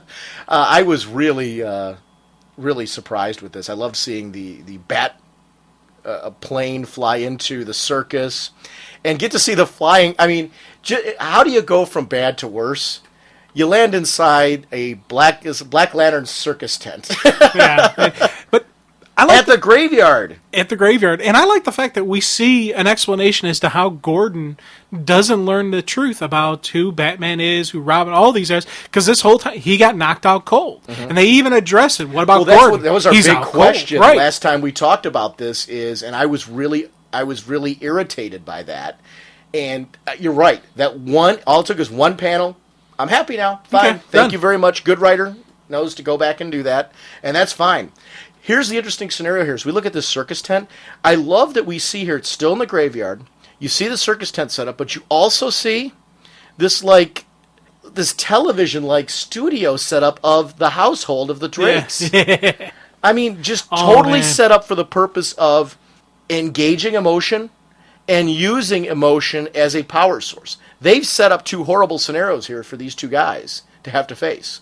Yeah, this is without a doubt. Just, I think, as of right now, this is probably the best, mind game that the Black Lanterns have done. Because it's not only the way they go about inciting the rage out of them, the way they go about getting the emotional response out of them was absolutely beautiful. Because the emotion wasn't just directed at what happened. They gave them the specific target to direct your anger at. They fed it. They got them going. They pulled them in. I loved it. I was just the whole time. I'm sitting there. I knew where this was going to go. I knew how it was, but I didn't care because it was a beautifully told story. It's like a good film. A lot of times in a good film, you can predict where it's going to head, but it's how cool is it when we on the way to get there. Sometimes the ride's more important than where you wind up. Yeah. And this did have a very cool ride to it, that even the part that we're going to talk about at the end where I'm just kind of like, huh? That didn't detract from this for me. Because I love when these two kick out the windows here, but we have this great conversation here. Robin. Yeah, no, the other Robin. Yeah, just like you were saying before, sometimes I have trouble with who do I call them and all that. That would happen when you're so used to calling somebody from one identity and they've adopted a new name. Damian, is Barbara and Gordon okay? Even in the midst of everything they're being confronted with, this emotional trauma they're being put through, he's looking at his family up in a circus tent. Granted it's the Black Lantern version, but that's still his family. It's their corpses. And yet he is still Batman. He's still Nightwing. Still whatever you want to call him. Still a veteran enough to first let's check on the civilians, or in this case, the love of my life who's Oracle. back there. I kept forgetting that Deadman was still in there. Yeah. So it was great to have that quick shot where Deadman kind of bursts out of the scene and Barbara kind of comes back to the realization. What the heck's going on here? It'd be creepy to have Deadman kind of pop in, so you're like, okay, where am I now and why are we in a crash plane? Yeah. But her first concern was, of course, of Dad. Now, at this point in time that the two of them are out there, we see that these Black Lanterns seem to want to keep me and Tim entertained. So if we're their focus, now's the time for you to get Gordon and Barbara to safety while the getting's good. Damian constantly wants to be in the middle of the battle, and that sequence is we see this consistently in the Batman and Robin book. We see this in the annual. We see this in this storytelling. Damian's a fighter. Damian's been trained to be a fighter. It goes against who he is, and that's something Damian is having trouble dealing with, that we get civilians to safety first, and that he would make the most sense to do that because the two that are out there right now are veterans. And they're drawing the fire of the enemy, too. Right, because they're the targets. Yeah. Damian does not have anybody here right now. They're not playing with his brain. Yeah. So Damian... What would you throw at Damian? Bruce, but they can't. Yeah. And we're seeing that. For some reason they can't, which I think is a clue. That we would have seen Bruce here if they wanted to mess with Damian. Right. I mean, that's who you're going to go after. You'd use Dad. Yeah, and that's the only way he's got. So it's the fact that he's absent that to me is very telling. Why is he absent? Well, Black Hand has his skull in his hand, so that's kind of hard to... But this emotional kid, tell me you couldn't use him a major battery. Yeah. And Bruce would be the way to do it. Yeah. Play off of his emotions. Bruce could totally, using Bruce could totally mess with this kid's head. They didn't go that route. Why? And was something... We know why, because he's not dead. Right. But, I mean, that was one of the cool things about this. For me, it shows us the nature of what Bruce is going through right now is that he's not dead. Or at least not in a traditional sense, where they could utilize... They're utilizing him some now. Are you convinced that that's his skull? It's not Yorick's. Nice. But, I mean, are you? Yeah, I'm actually... I am. Yeah, it's some... See, that's the thing. I don't know exactly if that is his body that got fried, if that's something else. And that's what I want to know, if that is his body, if we now have a second Bruce Wayne body out there in time-space continuum. Or if, there is only one. And it's... I don't know. I'm curious. See, I think it is. I was initially I thought that was actually Bruce's skull, and there's a second body of Bruce Wayne that has been generated. But now I don't know for a fact. Yeah. Now I'm wondering if really, if that is really the body, and eventually we'll see the transformation of why it becomes back to life or something like that. I don't know. I think the story's not completely told on that. I'm yet. convinced that he's living and dying over and over and over again, and that would be in alternate forms or alternate bodies or whatever. And I don't know if he's going to come back to this body again or what's going to happen, but I think what he's going through is why his skull is the one that they targeted to use for this. Yeah. I think. I mean, I've mentioned that before, but I'm sticking to that. I think his skull, because of what he's going through, is enabling them to use that for its purpose when it launched those rings and stuff like that. So I don't know. Alas, poor Bruce. I knew him well. I do. It's interesting to see that Dick Grayson, being the veteran that he is, could you imagine talking to a spirit? Yeah. You can't see him. And we see Dead Man on screen because, artistically, it makes sense to generate him that way. But I keep forgetting that they can't see him. Yeah. And I love that Dick is just assuming that he's there and that he's listening in. And, matter of fact, hoping that he's there because he's got to come up with a strategy that directly involves Dead Man doing some things while the two of them deal with this situation, because they can send him off to get some backup. And and they what go, backup do they get? Hey, you're going to go mystical at this point. Why wouldn't you? Oh God, yeah. But here's the thing with me, I was like, that's a huge gamble on their parts to go after. They went after the demon. That is huge because one, can he control it? Will the demon, be actually able to affect these guys? What will be the outcome in that way? Because you throw him into the mix, that could be, he could have just opened up a whole other bad story. What good strategy is, though. A gamble, yeah. You're making a good strategic gamble. You're taking all of the things you know. Because remember, there's a lot of unknown here, and there's nothing they can do about that. They're dealing with variables, so you can't worry about the unknown. You've got to try to make a smart move and hope it pays off. So that's that's a difference between making an educated guess and just randomly throwing out nonsense. They're making educated guesses here. Where he's sitting here saying to himself, okay, I'm going to take what I know about this world, what I know about Jason Blood, what I know about the demon, and what I know about Dead Man, and just hope that this is going to pay off. And, I mean, that's all you can do in these situations. I like that better than I knew, because we talk about that with Bruce a lot of times, that Bruce pre-prepares strategies to deal with certain situations. Is it because he knows that those are going to happen specifically, or because he tries to handle as many different types of scenarios as possible? And that's really what it is. He doesn't know that those exact events are going to happen. It's that he's playing out games, specific strategies, like war games, trying to find possible solutions to various different kinds of scenarios. This is a great example, though, of Dick Grayson using that training that he grew up with and saying, okay, here's the options that we have to play with. Let's try this. Yeah. Let's see what happens. Yeah. We're dealing with something that's way out of our league, so let's bring in a different kind of firepower. And I really liked the whole Jason Blood bit. It just was fantastic here. Because he didn't really care about having blood, and blood was not going to help anyway. Yeah. So Dead Man just said, okay, if you're not going to help, I'm going to use what I know. And again, showing that Dead Man is a veteran. Yeah. He's been around for a long, long time. He's had interactions with the demon. He understands what he's dealing with here. And sorry, I got to force the situation if I need to. Because talk about Dead Man. We saw in this series in particular, Dead Man has been horribly violated. His body came back. He's being used. I keep forgetting about that. Yeah, Boston Brand His is out body's there. running around. Yeah.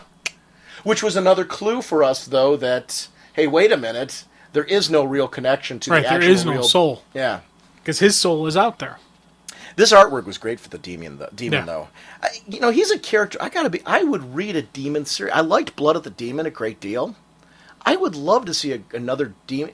This is a character would make a great co-feature for like a book like Zatanna, for example. Yeah. Because that's Shadow supposed to be Pack. launch into. Oh yeah, exactly. Shadow But I Pack. mean, Shadow Pack is gone. Yeah. is gone. But I'm talking about we got Zatanna coming in 2010. The demon right now, it seems they're having trouble getting the demon into a series that works. Yeah. And great. He'd be a great co-feature. Yeah. Oh God, yeah. Yeah. Or even just rotating every so often, do a demon story for a little bit. Do different magic characters as co-features to Zatanna. Kind of rotate through the crowd. Because I do miss Shadow Pack. I do too. Yeah, that was a series that I didn't like it initially, and then I gave it more of a full story arc, and then I was hooked on it, and I was like, oh, I went back, bought the pack issues, and just read it and loved it. It was something that I wish was back now. I think it reads a lot better too, like in arcs. Yeah, To definitely. read whole chunks of it together at once. Did you end up reading, what was it we talked about, Rebels? Have you had a chance to read it? I know your week's been crazy. I haven't had a chance to, no. Okay, I was just just because we were talking about books that we'd read again. Actually, let's talk about that real quick. You're having major computer problems at home. Yeah. 'Cause that's why you've been AWOL from the forums, and I probably should have said something on the show a while ago just to let people know you've been AWOL not because you don't want to chat with people, because... Yeah, I've been using my folks' computer, to update stuff and try to get emails and stuff like that. But I really on Facebook occasionally, but it's been like pop to try up in to if 2 seconds. Yeah, if I see someone friend requested me, I hopped up there and tried to request approve them, because I don't want people to think I'm a snob and not approving people. But I really can't sit that long online. I can't really do that much. I'm having major computer issues. Hopefully, we'll be able to get them fixed up. This coming week and all that. I'm probably going to be buying a new computer, with this new Windows system coming out. It looks pretty good, so I think... Because you haven't been able to play your City of Heroes or anything, have you? Well, yeah. I've had some City of Heroes delays and stuff, But... Looking at this scene right here, this is something... Oh, man, this is so heart-wrenching when Tim's dad died. That still, to me, is one of the most heart-wrenching moments in comics that I've ever read, because I love just seeing Tim's dad's reaction. It's okay, crisis, Tim. Right. It's not your fault. You're doing a good thing. And you just see that. A parent would have that type of reaction. Well, this time, Tim is actually standing there. And instead of the heard all this, though. This is dialogue. So for him, Eerie, this is all coming back to him now. He heard it from the vehicle and was pleading with Bruce to make it there, to hurry. This is just begging to not let this happen to his dad. And that was, talk about drama, when that was to me one of those moments in comics. What are some of your memories of heart-wrenching moments? Yeah. That drama and intensity of, will he make it? And I so wanted him to make it there and to stop that from happening that I'm reliving this again. It was a great scene to pick to make us live through again from this perspective, because you know what it did to us as a reader. If you're a fan of Tim Drake, to see him going through this with Dad, now to have it be brought back and relived again with what he's going through with Bruce being gone, and with his quest for Bruce, this goes right at where this guy's heartstrings are at the moment and where his head's at. Great companion to Adventure Comics, where we see where his head's, what's going on with him right now, how he's so messed up. This is only adding to it. I like that this isn't what they're using to try to get this. Well, it is what they're using to get the emotional reaction, but it's not directly the death of the dad. They're not going for sadness. They're not going anything. They're going for rage, and they're going to have him direct his rage. Do you think they're going for just one emotion, though, or are they going for multiple emotions? Because I think seems to be like, because if you look here, will, compassion, love, hope. Are they trying to take him through the gambit to power it up? Does it have to be one emotion, or do they get more out of people going through multiple strong emotions? Wouldn't it charge it up faster? Because we see here, look, will, rage from Dick. I almost called him Bruce because he looks so much like that. But you see him going through multiple emotions. Is that powering them up more? Does it matter? It could, because you think about some of the stuff from Superman, Black Lantern, when they just went in and just had the people be afraid and they gutted them. They got less power than we're seeing, like with some of the heroes that have gone through multiple emotions. Superman, look, he was going through everything, and they seem to be really charging up by the end of that issue. That's a great example, actually. The end of that issue, they were in the 90s. Yeah. And if it wasn't for, the moment where Clark took down, Cal. So it's interesting just to see this at the moment. I don't know. The thing I love, we're talking about stories just heart-wrenching, with Dick and his father. He's like, reach up, and he naturally instincts does. Look on that face right there. He's like a kid again. For that moment, look at that face. That is the face of a child who went through that with their family. To be brought into that again, even though Dad, needs... He knows that's not his dad. Yeah, he knows that's not his dad. And he's like, he breathes like him. He reacts like him. He sounds like him. And it's just the natural little extras. There's little tweaks and just that nonverbal stuff this guy is doing to it. And you just see him just play through his death of his parents. I love that. The Flying Graysons for Oil of Olay. Yeah. There's some skin treatment, buddy. You need it. Boy, we look downright dead. Then we rubbed in a little Oil of Olay. It can make you look younger, too. That is just so wrong. That is just so wrong. Just be careful how you rub the nose. Oops, fell off. Dang it. Hey, when that happens. Where's the super glue? Wow. Yeah. That would be creepy, though. Because the personality... You know what? It is funny. If they were just playing zombies, and I think this is where it takes a nice twist on the traditional zombie story, is the personalities being there. And them pulling off of that and deliberately digging at the heartstrings. It adds a creep factor to it. It's like, how low can you go? You know, it's constant hitting below the belt. In all of these scenarios, we see that. And that's one of the things that I really like. I do like that we see that Dick has still these, you know, the canister on his back. You know, this armoring up that he did. It's not just they still him got in their costume. flamethrowers, yeah. Right. But he's not using them right now because... This seems like his dad. This Right. seems like, you know, he's like, I know it's not him, but it just so much seems it's my like father's eyes, and God help me, I'm going to have to burn them. Yeah. He has to work that through in his head. He knows that it's Dad's eyes, but he also knows it's not Dad. And you have to come to that realization, I think, in dealing with these guys, and that's got to be the hardest thing to do. Now, poor Tim here. Again, we see him break down. And I love these moments because it takes a powerful hero to be able to cry and to be able to come in that moment to still be able to react to the fact still be able to that do the Captain job. Boomerang comes in. And Yeah. he's trying so hard to save Dad. And they want him to have these emotions. Yeah. Mom is brought in at that moment. Are you just going to stand there? Your father needs you. They're trying to generate a different emotion here. Yeah. And see, that's what I'm saying. I think they're I think deliberately they're trying to take him through all the emotions, and then Right. yeah. And each one of them is extreme, so we're powering it up even more. Again, you go back to your rage here. Yeah, well, that was the final build-up, because Right. that's when they're getting ready to take the heart. And I loved that the rage was directed at, you know, Captain Boomerang. Mm-hmm. I was so worried that we were going to get the "you let us die" storyline, because both Tim and Dick Grayson have dealt with this, and they have actually worked through it. But they've worked through it, you know, through psycho, you know, the hallucinogens and stuff like that. Or is it? It's funny. You know, I got a question now, because you were right. I'm going to go back on what you're saying at the end. I'm going to kind of go a little bit with what you said. You were saying before that led them to rage, and I do see that here. Is it that they send them through a gambit to find which one they can latch onto the strongest, and then they go with that? They keep pushing that? Is it they take them through multiple emotions as kind of an experimenting? And with Psycho Pirate, because he was initiating the motions, they weren't as strong? Because they weren't really coming from the heart, they were being pushed there? Could be. Without their own, not by their own free will? Yeah. There wasn't They're real forcing the conviction emotions. Yeah. there because it was being generated by the Medusa mask. I don't know. That's good. That's good. I like that. Touching on what you were saying though at the beginning, you're right. At the end here, we do see these guys. They drove him to rage, and they gave him instead that of the multiple point. ones Right, like you see in previous panels. Yeah. So I don't know. This is interesting. Yeah, because as it goes on with Dick, when they drove to what's his name?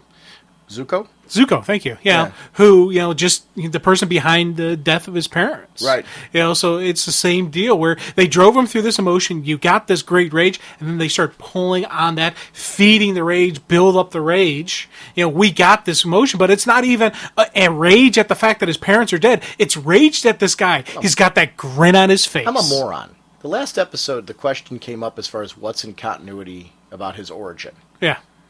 It's right here. Yeah. And we had read this prior to that.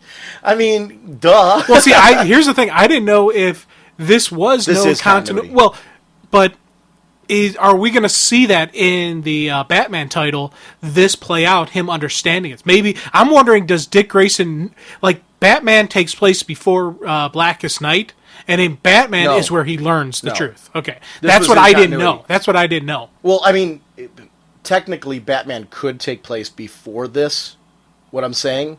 Right. this is what he believed all along happened Okay. to his family. That wrinkle that we're talking about in the Batman issue of what was Bruce still exploring means that there's something more to the story than this. Okay. So it doesn't matter when this takes place chronologically. This has been established as being what actually happened. Was there something more? Is that what they're exploring? I don't know. We won't know until we see the Batman issue, but I'm kind of like, duh. It was right here, and we could have just referenced Blackest Night, so it is kind of funny to kind of go back and see this now. Yeah, oh well. We had a moment. Well, the rage now But is... yeah. And I like this because it comes from the two of them realizing that they've been toyed with. And there comes a point where that happens. How much can a person take? Before, you're being... Dick was taken back to his childhood and reliving a twisted version of that. And it totally is a violation of his memories. Because now whenever he thinks of those events, he's going to think of this. So this has taken that safe memory... Yeah, that childhood, illusions and delusions and whatnot. Yeah, and made it, this darker, twisted version. Right. That's, as I said, that's this. Which, I mean, and the death of his parents was already horrific. But now... Let's make it worse. This adds... Yeah, I mean, and that does add that wrinkle into it. But now, added into those twisted memories of his family is this nonsense. And how it was utilized against him. And, just... I love here, though, that right when the two of them... And we see that they were down for the count. Yeah, they had him. Batman and Red Robin were done here. Their They had hearts the would have been hands. taken. Yeah, they're reached in the chest. They're just about to rip them out and in for the save. I love that. Yeah. And it really is... I love Dead Man. That would be... it's funny. I would not want to be Dead Man in the sense that I wouldn't want to be dead. But this is kind of like what Jericho gets to do with his powers. Yeah, become somebody else. It would be kind of fun to be able to jump from hero to hero and utilize their powers and have your mental faculties there. So there is something attractive about Jericho's style of powers and Dead Man's style of powers. I just don't want to be dead to be able to do this. To do that, yeah. Because it does look like fun. How cool would it be to come in as the demon? Yeah, and just start blasting the place, yeah. Yeah, I mean, that would be a lot of fun. I just wouldn't want to be... That's the part of the problem. I wouldn't want to be dead to do it. Yeah. I'd like to be able to, Jericho, that's why Jericho's got it a little bit better than Dead Man. Right. He can actually, but Jericho had his issues with doing but that. those don't have anything to do with his powers. That had to do with who his dad was.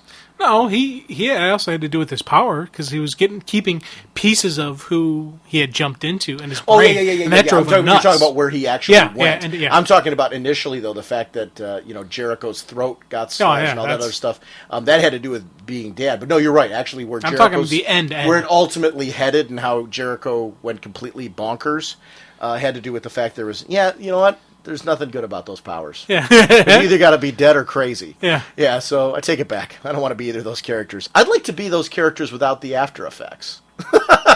Without the after effects. Oh. Yeah. I'd like to just do this. Just jump in for the heck of it. I'd be a horrible superhero. Because I really just want all the good stuff. You just want to have fun. Yeah. Like I don't want people grabbing at my heart and trying to rip it out and stuff like that. So you want to be the Booster Gold, not the current Time Fighter Booster Gold, but the early '80s Booster Gold. No, I don't. You don't want that. I don't care about the whole. You don't care about the monetary gains, but no, I'd like to actually genuinely save people. Okay. And I'd like to, I'd like that. Except I don't want it on the psycho end that Superman's got it. Okay. I've really got way too many conditions. Yeah. You see, yeah. And that's really there definitely would be like a selfless part of it where I'd like to, give up some, like, I'd like to volunteer my time to save others, but I wouldn't want it to be 24/7. I really meant what I said, like Monday, Wednesday, Friday would be great. Oh, good. But I mean, like volunteer work. Yeah. No, that would be fun, but... that's one of the things that I think I like and respect so much about superheroes is the selflessness of what they do. Because they don't do that. They genuinely, like, we saw it in recent episodes of Smallville, where Clark can't handle being downtime. He tends to worry about everything going on around him. He tends to listen for crimes. He tends to, and that's something that I think that the Smallville Clark is getting closer and closer to the comic Clark where, there is a constant responsibility to being Superman. I would like to volunteer time like volunteer fire department and stuff like that, where you pick, your certain days and you're on There you go. call and all that stuff. I would love to be a volunteer superhero. Okay. Monday, Wednesday, Friday nights, I'm on the call. I would be glad to Da-da-da. jump in and save the day. That's right. Tuesday, Thursday, you're out of luck. Yeah. That's another guy. But Sean, I'm watching movies. Sean, Yes. with great power comes great responsibility. Yeah, and see, but I want that. I want the Monday, Wednesday, Friday responsibility. Oh, okay. I'm doing my part. And on Monday, Wednesday, Friday, I will fight for you. I won't stop.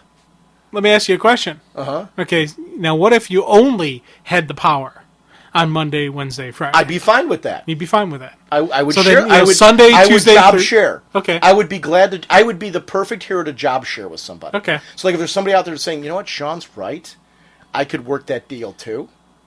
Sean would work the night shift Monday, Wednesday, Friday. I would work the day shift Monday, Wednesday, Friday. We could trade off and that type of thing. It'd be great. I think and we could do an overlap. Like an hour that we share together to kind of bring us up to speed on what we we're doing during that time. It'd be I would work so well as a hero like that. Because I want to do it, but I also want. I'm selfish. I also want a personal life. So I like the whole. I want to do it to the Okay. and on that Monday, Wednesday, Friday, I want to give my 100%.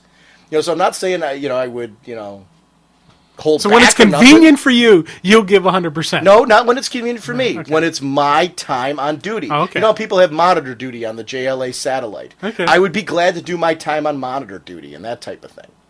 And I would take it very seriously. I would give my 100% during that monitor duty time.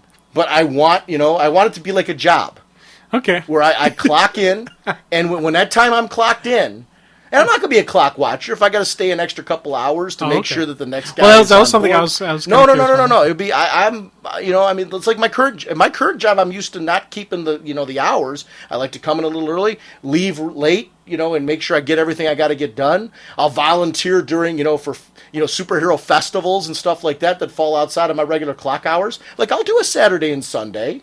If they need me on a weekend, and I'll, if a guy's taking a vacation, that week I'll work Tuesday, Thursday. I could do this.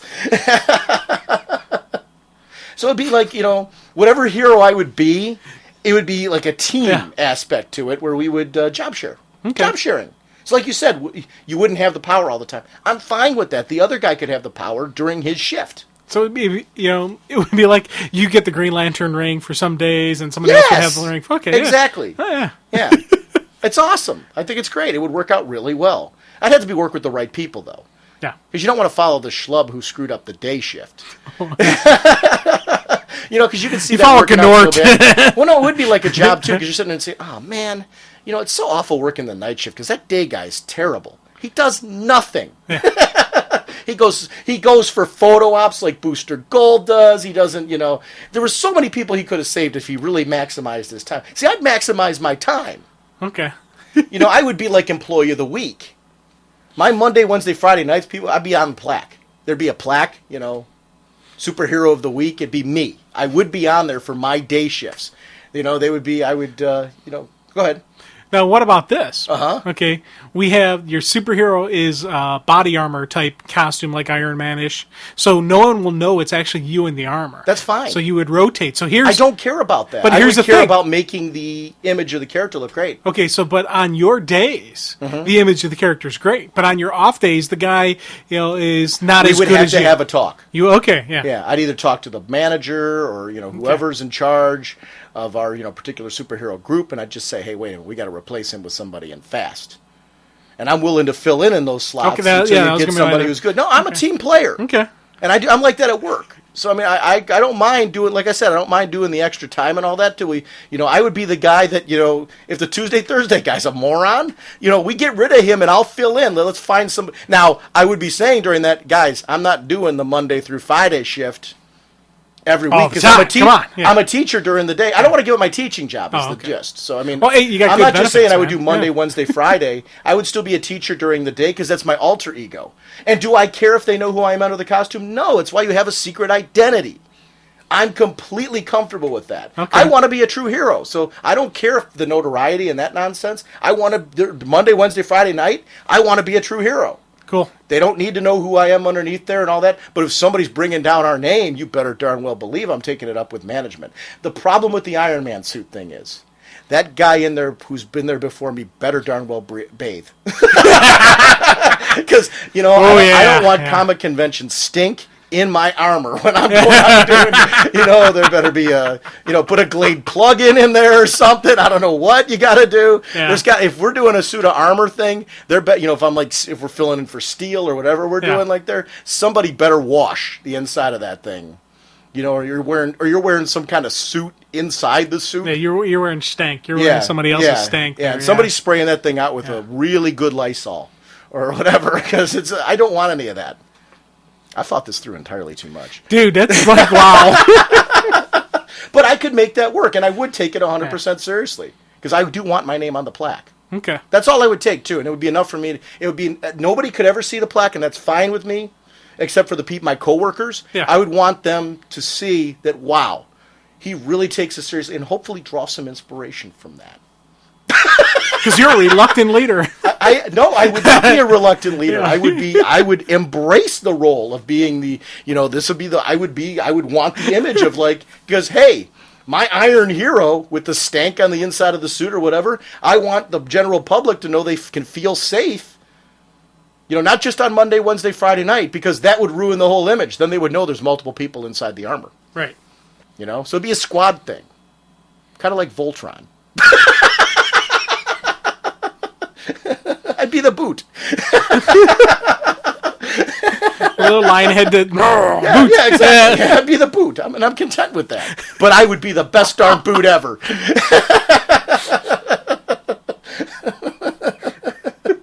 So anyway, back to the demon. That's how I'm like, how did we get on this tangent again? Because of Dead Man jumping into the demon. I had to pull us back. Like, how did we get here? Because we didn't want that power because we had to be dead. Right. So this would be my alternative to that. Okay. Yeah, well, I don't know if that was a very good alternative.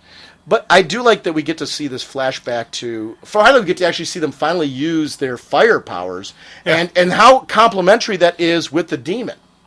And why they went for the demon. Because they wanted him to come in and basically they've got a whole battery full of fire coming out of him. So they're trying to use heat. So they found earlier that heat was a pretty effective usage of it. Right. It burned away the flesh. Now, granted, that ring regenerated the flesh, so it didn't completely stop it, but it was buying them time. And I like that these are calculated experiments here. And that goes back to what we were saying before. This is what really works here. Do they know that these things are going to work? No. They know that it's proven effective on some level before. So what happens if we try more of it? What if we bring somebody like the demon in and really go hog wild? What will it do? And that's what gets interesting. And I like that we see flashes throughout this to Damien. And when they're realizing this isn't doing what they want it to do, okay.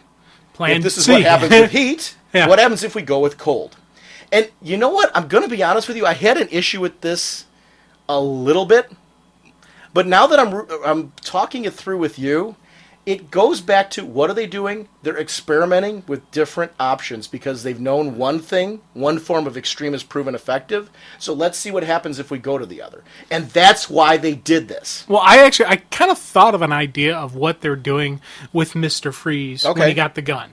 And my theory on this is what Dick wanted to do was use the freeze ray, because knowing that both him and Tim have had training in preparing for Mr. Freeze, and one of the things you do when you get frozen, you put your body, use those Zen meditation techniques and all that, and you put your body in a form of suspended animation type thing, and that's what he was figuring out with because these no things. Emotion will be generated. No emotional generation, and these things, the Black Lanterns, don't just see, they see emotions. If they're now 2 blocks of no emotion, that's still alive. Because you can't die, because once you die, then you get a black ring going into you. So it's that taken to the frozen, suspended animation type thing. That's what I took it as. So taking them as close to dead?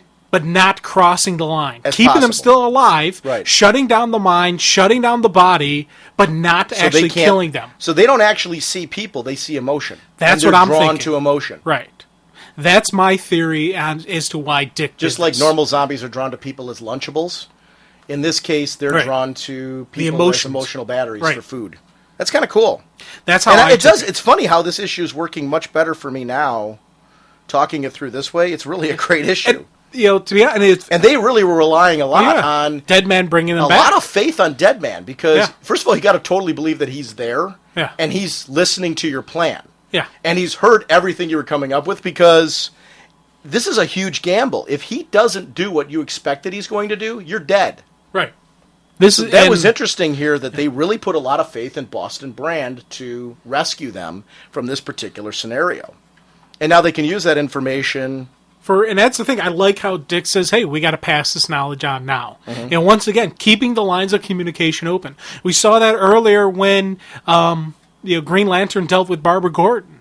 Knowing that downloaded this stuff to Oracle, knowing Oracle's going to pass it out to everybody. And once again, Dick and Red Robin are thinking, hey, we got this knowledge, let's pass it out to everybody. Open the lines of communication so everybody knows what's going on here. I really dig that about just those final couple pages of this series. Again, beautiful artwork in this whole thing. One thing I want to say, I am glad they chose to do, instead of one-shots, they chose to do these 3-issue minis. Because I always, like with Sinestro Corps War, I really enjoyed the one-shots. I thought that they added and expanded the story, and they were usually double-sized, so it was like you were getting 2 issues in one. In this case, with these stories, I really wanted to see so much how these characters were emotionally affected. I think you got into a lot of great character development, and we got to see a lot of moments here, like we got to see Dick and Tim working together again in the current situation and scenario that's going on in the Batman Reborn Scenario? Scenario, yeah. Yeah. I'm making up all kinds of new words this episode. That's right, yeah. It's the drnorge thesaurus. It Raging works. bulletisms, yeah. I got a couple whatnotisms. Yeah. But this has really been interesting. And how I felt these have all been, because you're talking about $2.99 an issue we're spending for each of these books, 3 more books a month besides the Blackest Night mini that we're getting, and they've been worthwhile. Yeah, definitely for me. I'm enjoying these things, and it's funny. I was looking at, when I'm doing all my ordering, I got my nice little Excel spreadsheet I use to track everything, and I'm seeing all these, Blackest Night stuff, but on one hand, I'm like, okay, yeah, sure, because I know so far they've all been really cool, and I've really been enjoying them, but there is that little nagging voice in the back of my head saying, you know how much money you're spending? Do you know how much money you're spending? And it's still, I'm pushing it aside. It's an expensive event. This is a very expensive event. Yeah. But for me, I'm enjoying it so much that I'm just basically ignoring the price because it's something I'm loving. Well, you know what? If it stunk, it would get irritating fast. Oh, God, yeah. But by the fact that we're enjoying it, that's the big deal. Like, when this comes out, I grab the thing, I read it, I Yeah. read it again, and then we talk about it. I'm reading it again for that. So it's like, for me, I'm definitely getting and my it's money's exploring a worth lot of out. interesting concepts with Yeah. these characters. And like I said, this Blackest Night Batman one is a great example of it so totally feels like it's a part of the current Batman Reborn storyline and yet it connects with Blackest Night in such a way that you can we talked about it, does it matter where it fits into Batman Reborn? Not really. It's just in the sense that it clearly feels like it's a part of all of it, and you could plug it in off-panel in probably a couple different places in those various books. And it fits and works in that way, and I like it. It's been really good. This artwork, though, just really, this one in particular, the artwork blew me away. Yeah. Because this artist came from out of nowhere, and I apologize if I should know this artist from somewhere else, but this one for me, and the colorist, Nia Ruffino, and I apologize if I'm butchering that, just a whole team. Nia Ruffino's done. Oh, she's a lot done of stuff. Yeah. No, what I'm saying is I'm complimenting the whole Yeah, team. oh, yeah. I'm saying it's not just the pencils, it's not just the pencils. inks. It's pencils, inks, coloring. It's a good team. This is. I wasn't definitely saying a like creative Nia team. Ruffino Okay. was new. We've talked a lot Okay. about Nia Ruffino's work on the show, but it was a good choice of creative teams. That's got to be interesting work as an editor to put together teams, and when you nail it, when you find a creative team that just seems to kind of work together, because this is Adam Schlagman and Eddie Berganza. But when you find these creative teams that just work really well, it's got to be like a home run feeling, because this really came out very good. Fun stuff. Reaching melting point. Not sure we can make it. Jim, why don't we talk about Red Robin issue number 5? Because it's funny. This is one of those books that I know your love for the character of Tim Wayne, and it's funny. My history with him is much longer than yours, and I'm a huge fan of the Batman universe. But it's amazing to me how much this character has really. Because in many ways, I think you are more interested in him than Batman. Yes, I definitely am. I like Tim.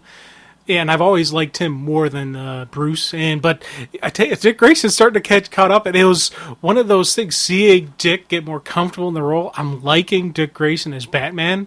You know, and it was Tim getting as Robin as his growth into the role, and just I do like him dealing with the teen angst of dealing with the life as a teenager and dealing as a hero, just the extra effort he had to take to have a quote-unquote normal life. So when Tim went on the road, I was a little bit nervous. You know, also this is, once again, a new creative team. They're following one of the best teams I had on Tim Drake. So I'm like, you guys are going to have some big shoes to fill. And the first couple issues, I enjoyed it. I was like, yeah, okay, this is cool. But I wasn't as gushy lovey about Tim Wayne as I was, Tim Drake Robin. I'm glad you weren't gushy lovey. Right. I don't want to bring the sponge in here. Well, think about it. When Fabian Nicieza and Freddie Williams were on it, I always wanted to talk. You almost called him Eddie Williams. I know, I did. I caught it, though. I know. And you had to bring it up. Thanks. I couldn't let that go. It was funny. It's funny that you mentioned him because I was just thinking about him right now. Because this cover is really sharp by Francis Manapul. And I got to say, that's something you've got to be careful on the artist you put on a Tim Drake book, because I've loved so much the covers that Freddie was doing for Robin that it's really important to me to see that kind of quality of artwork, because he always kicked up his Robin covers a notch. Yeah. And it seemed like every time he did a new one, he was doing something new and doing a new kind of... He'd tweak a little bit here. Hey, what about this? Let me try that. And you could see that. I really appreciated and loved that about the work he was doing. Plus, then on the inside cover with those background details, and just he would go into the multi-layers of a single panel that was something that just really had me going. So artwork on Robin is something that's always huge for really me. Important. Huge for me. And it's funny because I always say that I am a more writer directly, more of a written story type thing, and that the artwork is, the secondary thing I look at. With Robin, it's the exact opposite, because I can remember. Really, when you read comics, though, because I kind of talked about this during one of the letter columns on the last episode, and I got to kind of question that even is really important as far as which falls first and which falls second. Because why do we read this medium? I think we're really, like, you read comics. I read novels. I love novels. But one of the reasons why I come to comics is because of the marriage of art and dialogue. It really is, there's a different kind of storytelling you get from this. And it really is interesting how a writer has to think visually when they're writing, and an artist has to think of the dialogue when they're drawing. They have to think of locations of dialogue and how it would make sense to the dialogue that's in the script. It's not just drawing, it's drawing to keep that sequential storytelling going to a script. So it really is something, it's very cinematic, it's a different sort of experience. So I don't know... I always say, like, I used to say that a lot, and I do say it on the show quite a bit, that I'm more of a writer-oriented guy than an art-oriented, and I think I say it as a way of being apologetic to the fact that I am not an artist at all, but I come to this medium because of the artwork, and because of the writing. I want both. Otherwise, I would just want this as a novel. Right. If it was really more the writing end of it. But here's the way I don't. I want it like this. Here's the way I look at it is, which is, more important for you. Okay. If I was reading a good story that the artwork wasn't as good at, I would still continue reading it. But if I was more art-focused, and I've seen people comment on the fact that art turned them off of a book. Why did you buy For Tomorrow? I admit that was something completely art focused. I bought For Tomorrow because of the artwork. That's what I'm saying. So I think you buy comics. I am shifting. And you buy Alex Ross. Right. I buy stuff for Alex Ross because of the artwork. So are you just writing folk? I don't think so. I'm not as strong as I was. Mm-hmm. I used to really be pure writing focus. And one of But the is people... that because you become attached to certain artists Right. that now you have a draw to the artwork? Like you'll pick up Freddie's stuff, for Right, example. and that's... Jamal's and That's what I was going to say. Freddie was the first real artist that got me doing that. It I'll was follow Freddie... Nicholas Scott, this artist on Blackest Night Batman. This is artwork I'm following. Right. I mean, it's... So that's why I always say... Francis Manipul. That's why I always say Freddie is my Robin artist, because he was the first artist that introduced me to really thinking that it's the artist that makes the story for me. And that was why when we have a completely different team, but we also have a different Robin, art team, that was something I was very worried about Red Robin. And I'll be honest with you, it's not till issue 5 that I've really gotten into this artwork. I've really gotten into the story. I'm seeing where Tim is going. I'm seeing Tim come back. I'm seeing the Tim that I know, the Tim Drake, Tim Wayne, Tim whatever you want to call him, Alan Draper, if you want to call him that as well. I'm seeing that same guy. I've seen that guy that I liked before. Okay, you don't have to. Okay. You don't have Just to. saying. Okay, you can. Picky. But that's what I'm seeing now in issue 5, and I especially loved how this issue slowly. Well, it finished up this slow build we're going through. He had those moments of doubt. He had those moments of insecurity as to who he is. Like, my name is Tim Wayne, and he's just trashes that hotel room because he's so mad that he's lost who he is. And now he starts dealing with the League of Assassins, starts buddying up with Ra's al Ghul of all people, and he's like, this is what's going on here. That's why when we saw him in Adventure Comics, I took it place that took place before this because they were still that really deep, lost kid trying to figure out what's going on. So because seeing this in issue 5, I'm starting to see the matured Tim Wayne that we know. That Tim who was Robin, who was Batman, in my opinion, Batman's equal. We're seeing that person come back. And I just love just the way this story has played out, that this is... I'm now once again hooked back into the Red Robin story. I'm now once again, it's now the top of my list. It's right there. I got Secret Six at the top. That's the king of, or queen, however you want to think of it, of all of my comics right now. Mm-hmm. Red Robin is now in that top 5. Why did you say it was the queen? Because it's written by Gail Simone. Okay. And art by Nicholas Scott. Right. So right there. I was wondering if that was the reason. That was the reason I went with that. Okay. Yeah. To me, it's top. It's still the king. It's, you know what? I don't want anyone to be insulted. Why don't we just call it the number 1 read? It is the number 1 read, but and that's universal. We don't have to worry about male, female, whatever. Let's take king and queen out of it. Oh, okay. Yeah.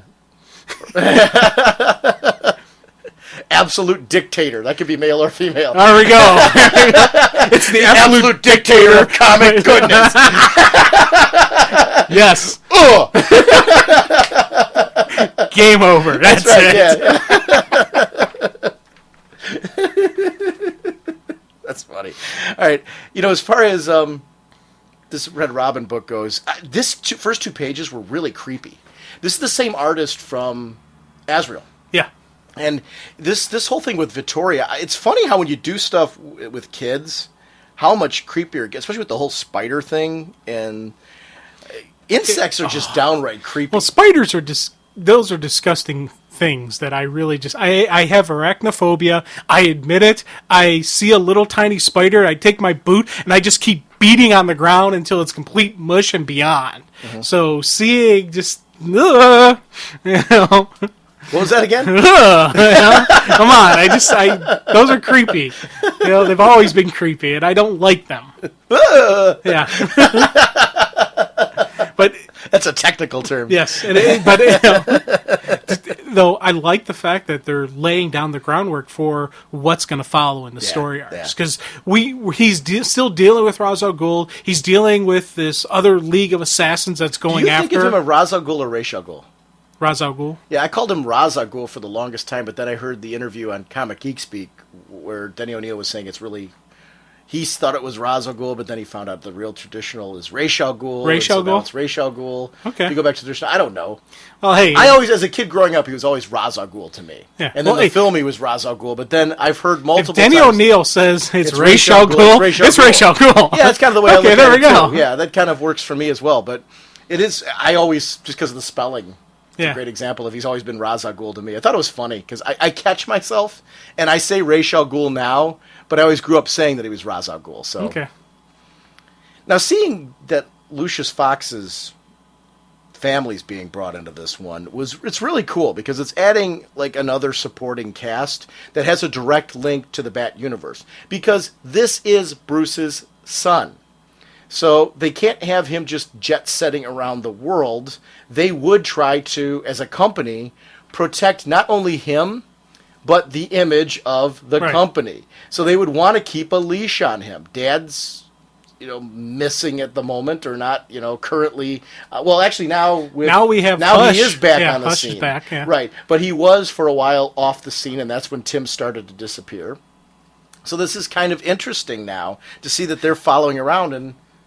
Now, one thing I am confused by, I just, once again, it's Lucius Fox, does he know the secret or no? No. Okay. I just needed to get 100% clarification That's in the films. And I know that's in the films, but I didn't know if they had brought that's an element from the comic as well.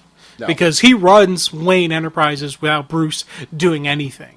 Mm-hmm. So I didn't know if there was an understanding that he knew why. Right. And he is a trusted friend. I do think that he's well aware that Bruce is not the dolt that he makes himself out to be. But yet there is that he is, he's in on the whole Playboy side of things. That he knows that Bruce is the Playboy billionaire and all that type of thing. But he does not know he's Batman. So that is not something that's a part of him. He knows there is a Batman, obviously, because he's part of that world. But he doesn't know that they're in on it. So that's... Now, imagine showing up at this room and expecting to find perhaps Tim Wayne and finding Red Robin. Now, this to me becomes a huge problem.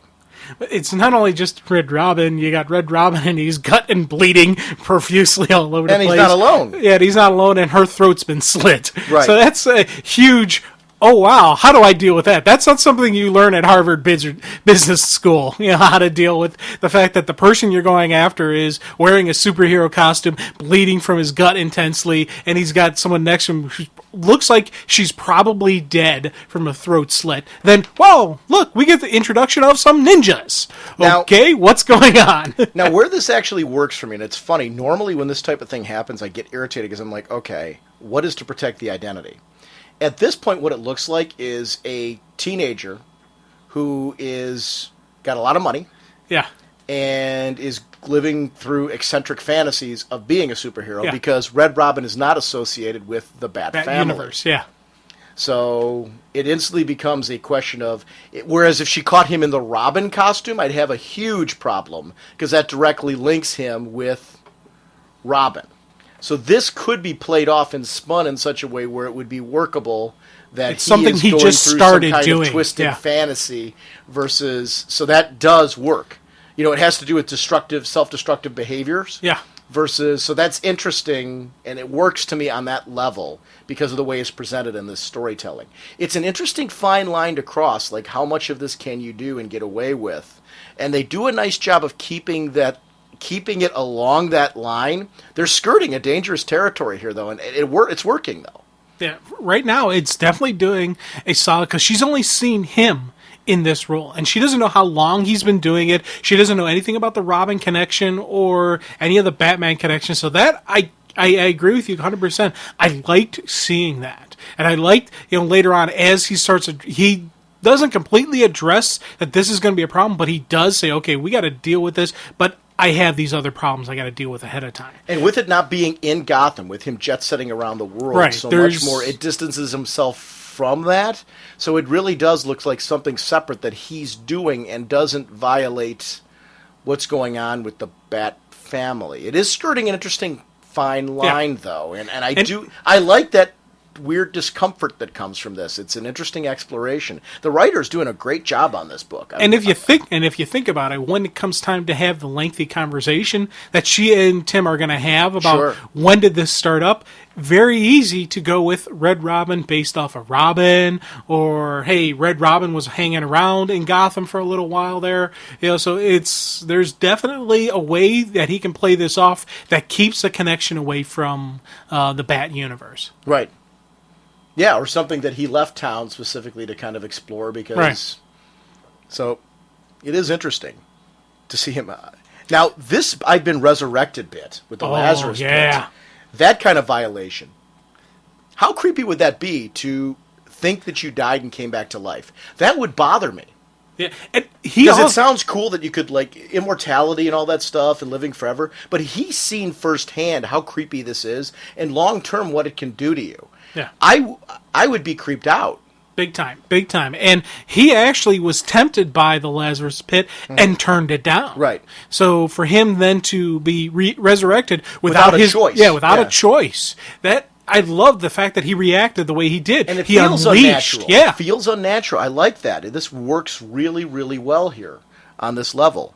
And this shot of the double page, the shot of the ninjas and everything with the League of Assassins is just oof. Yeah. Once again, beautiful usage of the artwork. This was another just really. I'm really digging this creative team on Robin. And it's, as I said, it's something that I had to grow into. I had to really appreciate the differences in how Tim looks now, and it's the differences in how the story itself looks. And you think about how the Robin series ended, how it kind of went a lot darker, and Tim knew he was going to have to get his hands dirty. He knew he was going to skate right up to that line and not cross it because of what he had to do.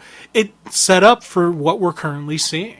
It does make me appreciate more how organically the previous creative team wrapped up that series without knowing where it was going to go. All they had the basic knowledge on what was going to happen. They knew thematically where they had to end it, and they did a great job of wrapping that up and leaving it open-ended enough for this to wind up being the direction it went in. And it doesn't feel forced.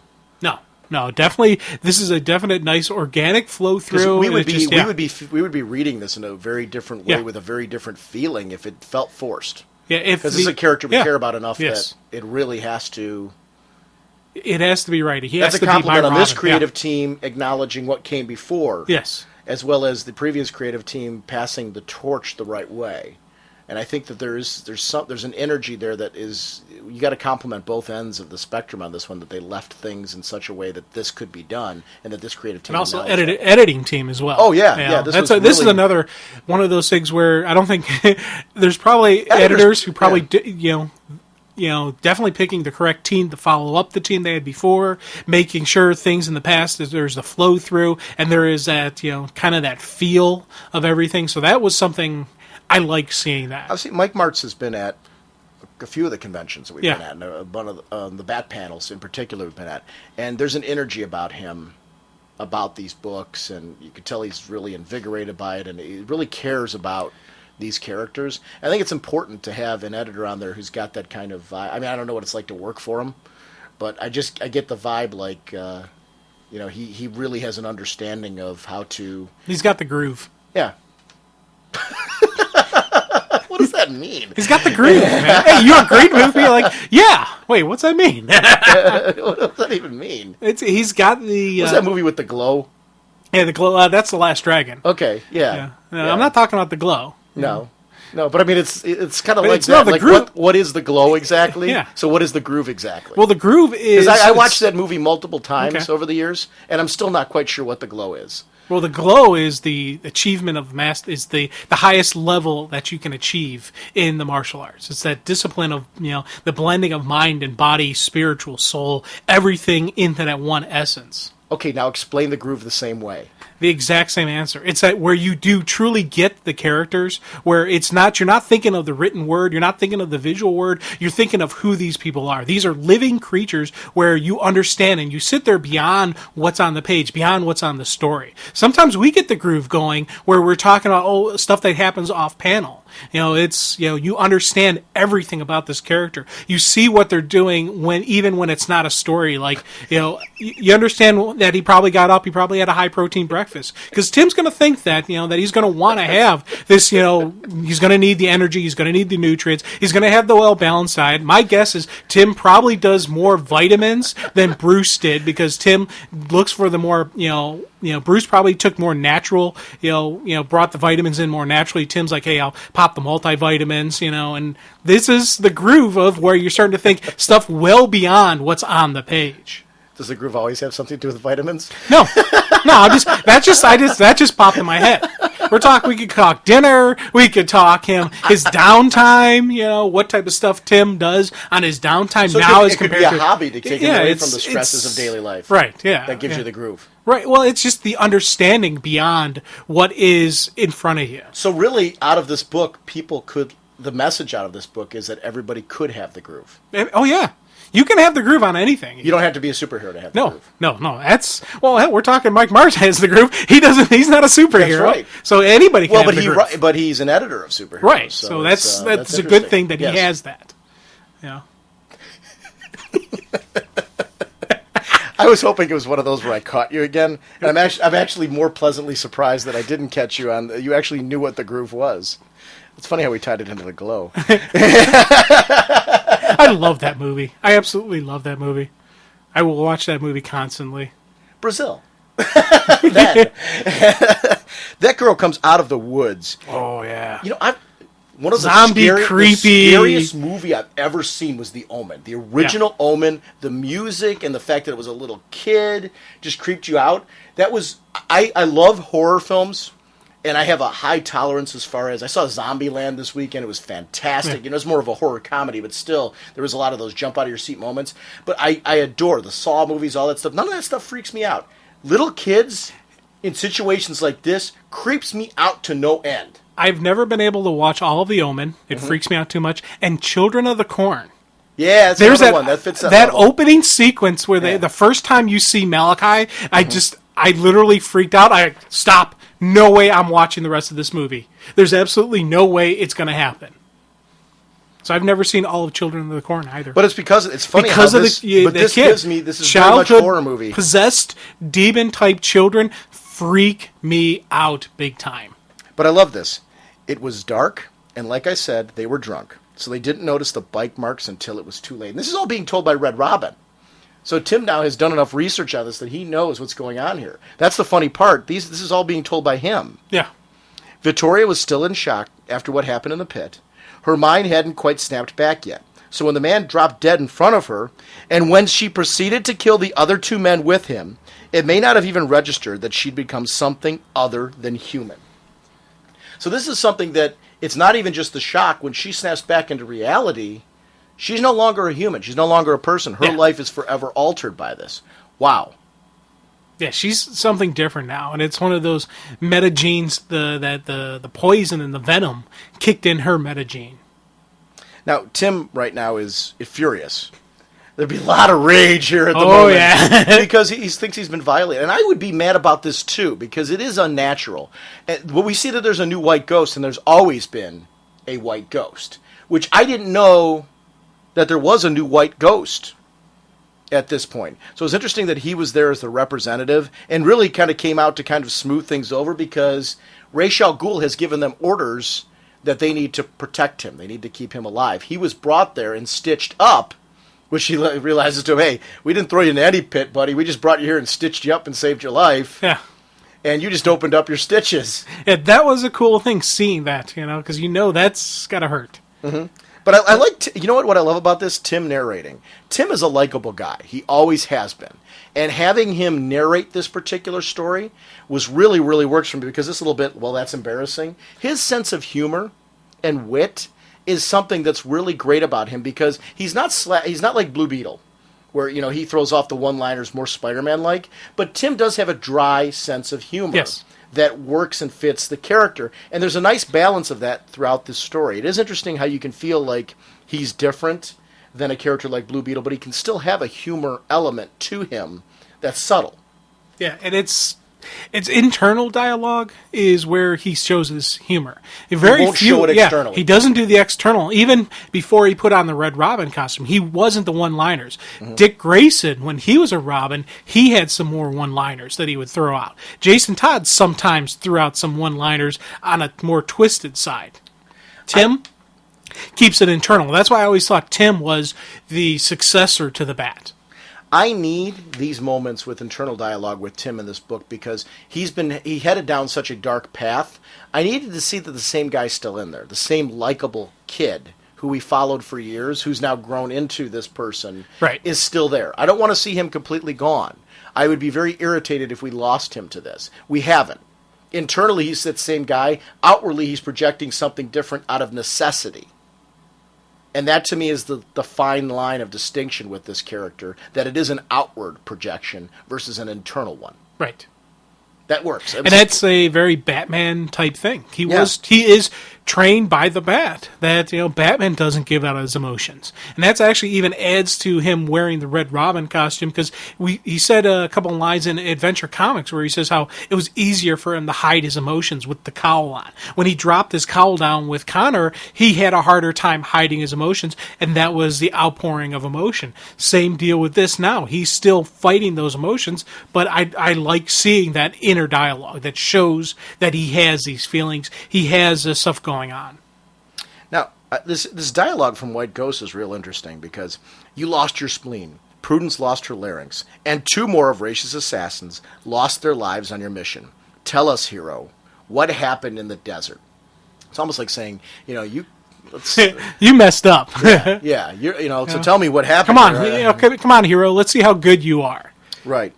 And just to see him laying there in the desert. And it was interesting because they left us at the end of last issue in a what the? That's a pretty nasty deal that he had. And I did like the fact that she'd rolled onto her side. This shows that she's somebody who had the wherewithal enough.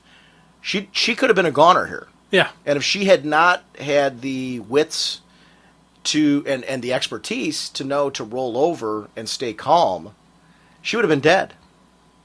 Oh, yeah. She's actually I'm liking her character a lot more. Now, it's going to be interesting because she did lose her larynx, so she's now a silent assassin. So that's going to be interesting to see his dialogue and his dealings with her, because she was a bit of a smart aleck. Right. Before. So this is going to be a huge humiliating thing for her, because that was one assassin that took down all 4 of them. And as an assassin, she utilized that a lot of times, that those vocal cues as a way to distract your sleight enemy. of hand and things like now that. So now she's got to adapt, and now she's got. And plus, she does have to deal with the fact that she really got lucky. Yeah, there was some skill and knowledge in her part to move and shift the body and all that, but she did get lucky. There's a lot of luck involved there, and also a lot that Tim did to save her life and himself. Yeah, both of them. They're lucky that they both made it back. And it was interesting that. I wonder if I yell loud enough would Superman hear me. I'm the only person who knows that Bruce is still alive. Will I see Connor? I hope so. So for him, it's kind of like there's a lot of pressure now to say, if I die here, Bruce will never be found. Right. And it's funny how that motivation, in many ways, is that why Tim's still here. He was able to push on and press on long enough to make it back to the hotel room. It wasn't that perseverance that kept him here at the moment, and we're not, burying Tim. Yeah. So it's kind of an interesting There's a lot of willpower that comes into it. That's that, never say die type of attitude that was instilled in him. But it's not just something that can be taught to somebody. You have to have it in you. Like, I'll be honest with you, if that was me, we'd probably be having a Red Robin funeral, because I don't know if I'd have the intestinal fortitude to continue on with, I got my spleen cut out. You would if you had your groove on. Well, if I had my groove on, yeah, I would. Those are situations where I think you maybe lose the groove. Uh-huh. Can you lose the groove? Oh, yeah. Okay. It comes and goes, man. It's like it's a flow, man. It's a flow. Like the glow? Through, the glow, you can lose the glow too? No, you can't lose the glow. That's the difference. Really? The glow is the glow. So there is a distinction between the groove and the glow. Yeah. I did not know that. The glow is just a higher plane of existence, whereas the groove is a state of mind and body. You get the groove going, and then you can maybe ascend to the glow. Oh, so there's a hierarchy here. Yeah, the glow is definitely higher. I didn't realize that the groove and the glow are actually separate entities. Hold on, the so glow... you could have the groove, but then eventually achieve the glow? Yeah. Think about it. The glow has those... Your hands are glowing, dude. Right. He caught a freaking bullet in his mouth with the glow. That's something, beyond the groove of getting it going. Like, sure enough, the villain from Last Dragon probably had the groove going. So that's why he had the flame. He had his glowing hands. But when he met somebody who had the true glow, he met a true master. You can glow, but just have the groove. Right.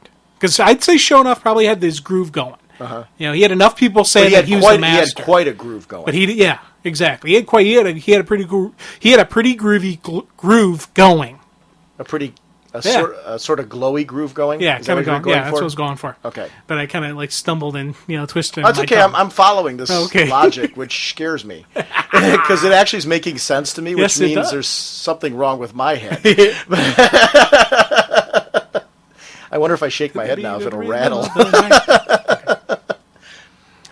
The yelling for Superman bit is still a good idea. I feel like I'm forgetting something, though. I like how it's a constant reliving of events.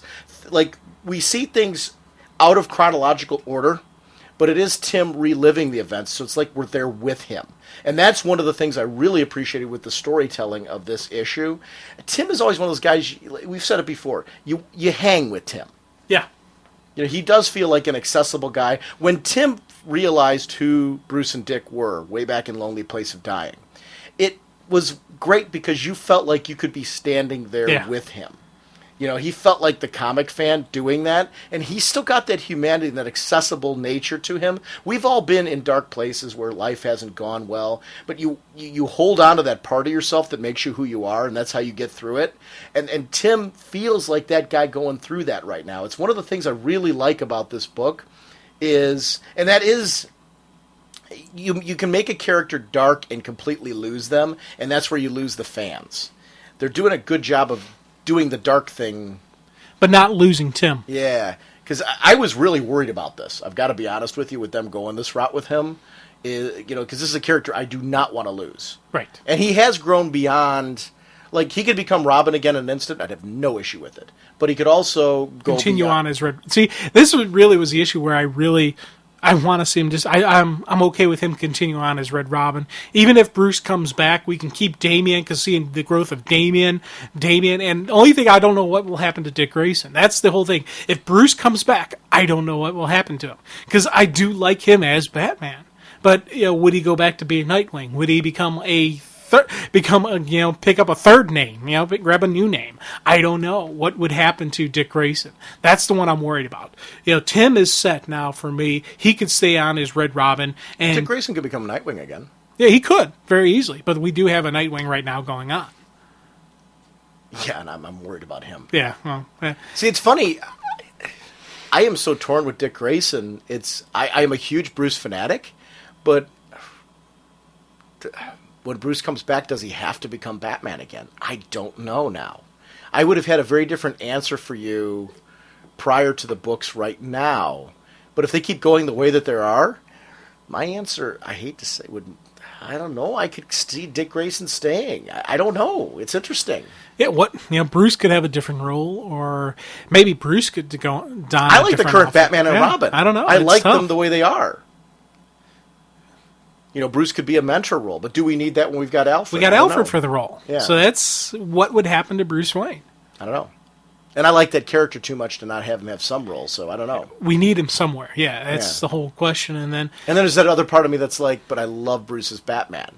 And to see Bruce with Damian, or to see Bruce with Tim after this, would be interesting as well. So it's either option offers some very interesting storytelling possibilities that I run. It's funny, though.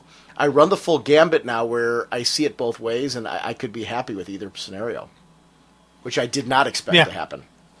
Now, when Tam shows up as the guest, this puts him in a position where I've got to do some pretty quick tap dancing, because this could become a real big problem. Yeah, this is an issue.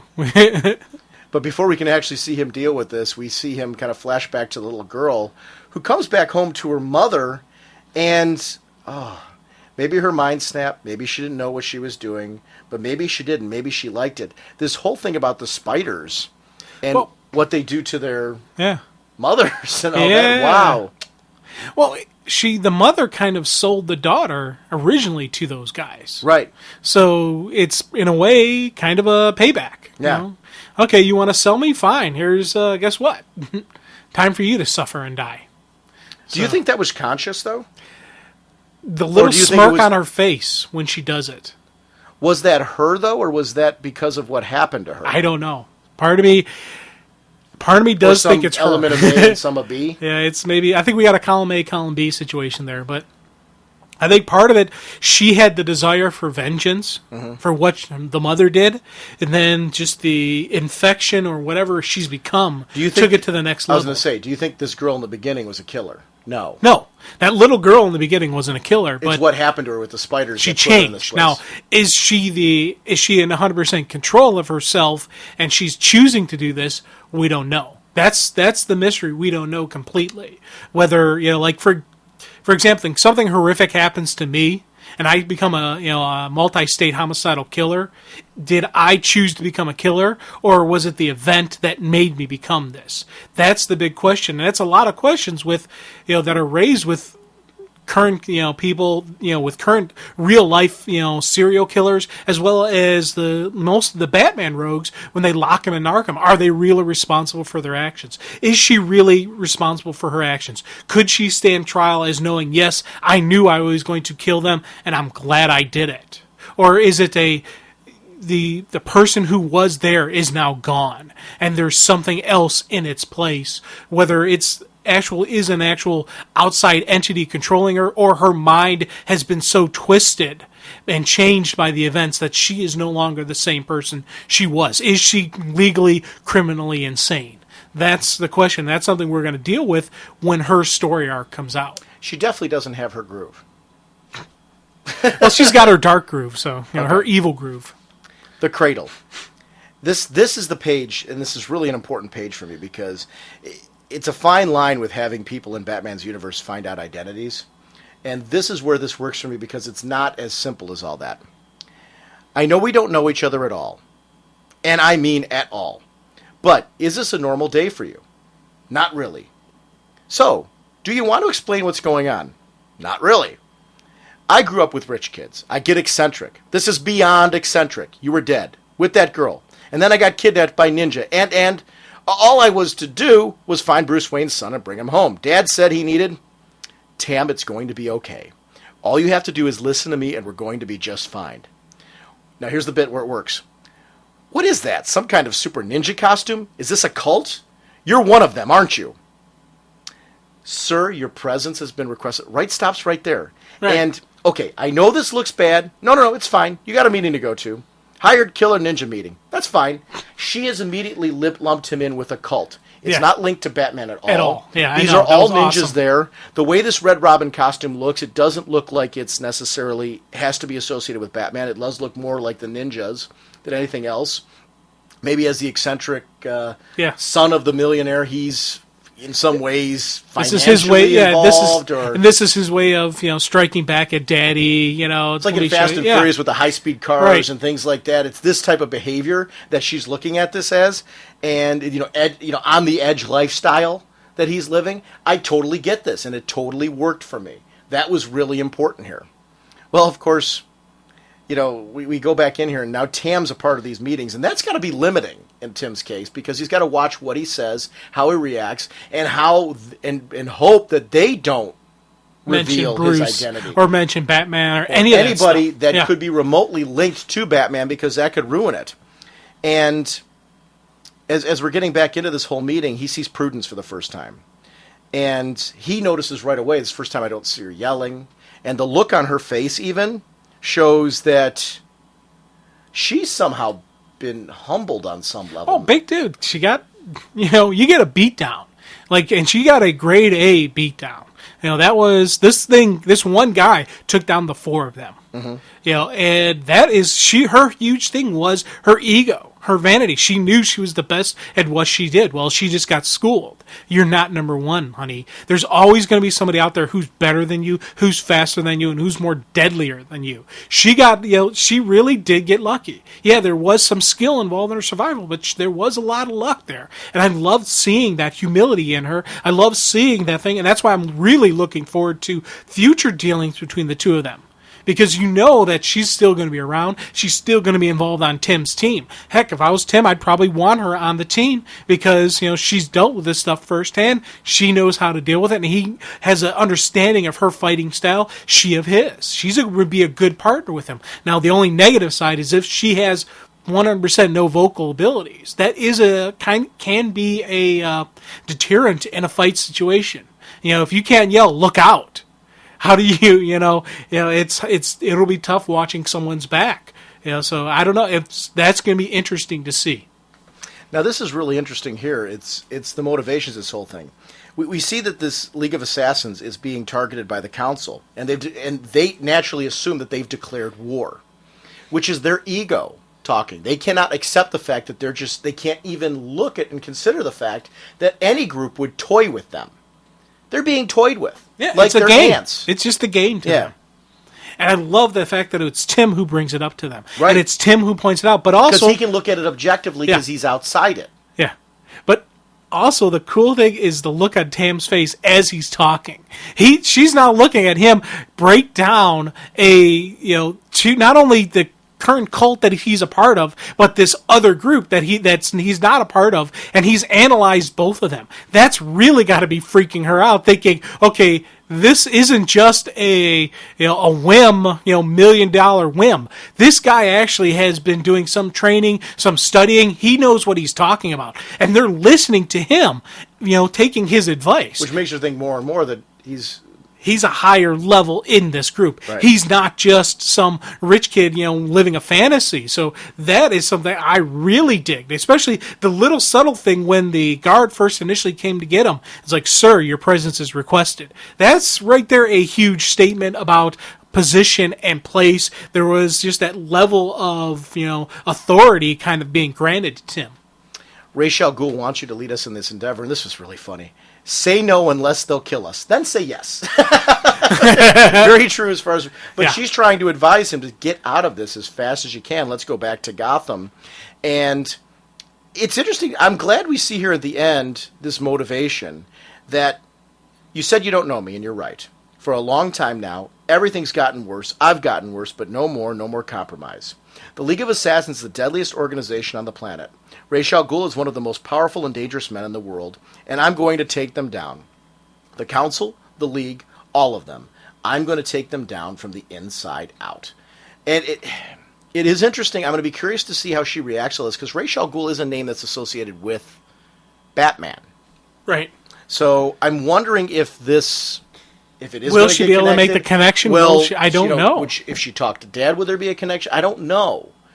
Or will she keep the secret because of what they go through together through this? That's my opinion. Yeah, my opinion is there's gonna be a bonding, and there's gonna be something going on between them. Maybe not. I'm not thinking romantic. It may happen, but I'm not really thinking that. I'm thinking more of a trusting. She's going to see that he's a good guy, and maybe she's going to think, okay, he's the eccentric millionaire who wants to be the hero, and not. I don't know if she's going to ever put together Red Robin with Batman, and then put together with Bruce Wayne. I don't know if she's going to get all the pieces together, but I think when this ends, she's going to go back to her father. She's going to lie to the father, saying, "Hey, everything's okay. I got him under control. He's just going to be, kind of keeping his distance." And she's going to be his connection to Wayne Enterprises, to some of the resources. Wondering, would anybody even believe me? Right. But I think sometimes people keep quiet for that reason, right. Though. I went through something so extreme here. Who would actually believe it? And is it easier for me and safer for me just to not say anything? That's a definite possibility as well. Mm-hmm. So I don't know. I'd like to think that she's going to be his connection into, I think how we see Lucius Fox in the movies, I think she's going to be that way with Tim Wayne. I'm curious to see where this goes. It's interesting. The book so far, though, 5 issues in, been pleasantly surprised. I was definitely worried about a darker Tim Drake. Right. I was very worried about this. And so the far first it's couple working. issues, we did have a darker Tim Wayne. We had this, we had this unsure and unconfident, not as confident in himself. This issue, we start Internal seeing. dialogue. Yeah, the internal dialogue. Now we are seeing Tim come back. We're seeing my Tim come back, and I'm really excited about that. Yeah, and that's important. That's an important distinction there. Cool. He is called Hawkman. His gauntlets possess awesome powers. Jim, one of the things I wanted to talk about is Magog. books like Red Tornado, Magog, they're books that I really want to start exploring a little bit. Some of this expanded DC universe that we're getting. Magog on paper, when I first saw this, I was kind of like, I know. I said this We on were the show both before, like, I was like, really? What? Magog? Really? Are you sure about that? Yeah, I mean, there's a lot of characters you could really pull from that need a series right now, and we're going to go with Magog. Yeah. And when I read that preview Yeah. in the back of the books, it really got me interested and excited for this book, because the creative team always looked good. So it was one of those I was picking up specifically because, all right, it's Keith Giffen, you got Howard Porter on art. It looks good. Yeah. From that standpoint. Yeah, with me and Magog, I ordered it for the show. I 100% admit that. Mm-hmm. Then when I read that sneak peek, that sneak preview that was in a couple issues, that got me excited about it. And then when I read issue 1, I was done. Usually I go one story arc before I make a decision about a title. That first issue had me at go. I was like, okay, this is a character that has so many different levels and factions to him that is going to be really interesting, especially with Giffen writing him. I was like, okay, I'm going to like this. This is going to have a little bit of some of those, the covert operations type thing. There's going to definitely be a military feel to it. There's going to be kind of like a Stone Cold Steve Austin feel to Magog, because he, kind of... I think you think like 700 people in the DC universe are Stone Cold Yes, Steve I Austin. do. Though Magog actually is solid on that one. Yeah. Let's be honest here. I was just laughing because you've thrown that one out a lot lately. But it's a good analogy, though. It is a good analogy for this one. I'm sorry. The cover, just because you've thrown it out, I thought it was funny. But the covers for this one, talking about, we're going to have Preacher coming up as our big dissection we're going to be doing. And Magog, the covers are done by Glenn Fabry, who did the covers for Preacher. So it's interesting to see this artist doing a superhero book like this. And it works really well because it shows kind of the rage of this character against elements of the world today. He really is lashing out against injustices as he sees them in the world. And the things that in his eyes that heroes are ignoring because they're quote-unquote looking at the bigger things, but he looks at that as a problem. And he's reacting to that, which I think is interesting. He's very much so a man of conviction. Right or wrong, he goes to certain extremes. So you might not necessarily agree with his overall goals and everything, but he's definitely a man who has a certain belief on what heroes should be doing that they're not. The areas, the things the smaller time criminals, he wants to take them down with the same force that you would take down someone like the Joker. Mm-hmm. Let's send a message. Let's take these drug dealers and we pound them into the ground. We show them, hey, you're not going to get away with this. That's the thing. That's the big vibe I get out of Magog. Injustices around the world too, though, that are taking place. So he's really trying to hit the dark places that the heroes almost don't want to look at because they're almost too complicated. Yeah, there's a lot of the geopolitical structures that are really messed up. And you have these people doing atrocities to each other, and it's not. It's very easy to say, "Hey, that's another country. We're not going to deal with that. That's their personal political structure. Who are we to say anything?" Well, Magog's like, "Hey, right is right. This is wrong. We need to step up. We need to throw down right now." And that is the thing that I'm really digging about this title. Talk about an interesting opening in this New York City, New York. When you take a look at this stretch here, this totally went in a different direction than I thought. You see a bunch of homeless people who seem to be accidentally coming into this experimental area. You see that they're right by this distortion field that obviously they can't see through. Right. And these guys are like hoping, just move along. Just take it easy. I don't want to have nothing to see here. And ultimately they find out that they were the victims of a swerve, where these homeless people all of a sudden turn out to be something far more than what they actually are, and take them out quickly. We see that there's some technology involved here with the homeless lady and sending back Dunn, and it left me wondering right at the beginning. I'm like, okay, what is going on here, and where's this story going? Because the first issue was really about developing kind of Magog's status quo that we just talked about. What is his operating standard going to be, things like that. Now we're starting to see some of the different missions that he's involved with. And when we go back to West Virginia, we see him with his confidant, as he's talking to his confidant, we get to see here certain heroes he doesn't have any respect for, certain heroes he respects but understands that... Yeah, we don't see eye to eye here. This isn't, you're not going to deal with the situation the same way I'm going to deal with it. And I like the fact that he recognizes that eventually he's probably going to throw down with some of these guys. They're eventually, right now, they're letting him go by and do things his way, but eventually there's going to be a confrontation. There's going to be a time when he's going to cross swords with the JSA. Seeing him deal with the different members of the JSA is really fun in this book because, when it's the JSA title, he does come across more as the brute. Here we're seeing the psychological warrior.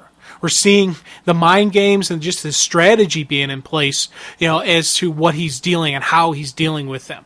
Definitely playing a lot of emotional cards with them and just either trying to lead them on or, just catch them off guard, swerve them, do whatever he's going to do. But he knows in the back of his head that eventually I'm going to throw down with these guys. Is he a don't ask, don't tell kind of guy? Do you take him that way?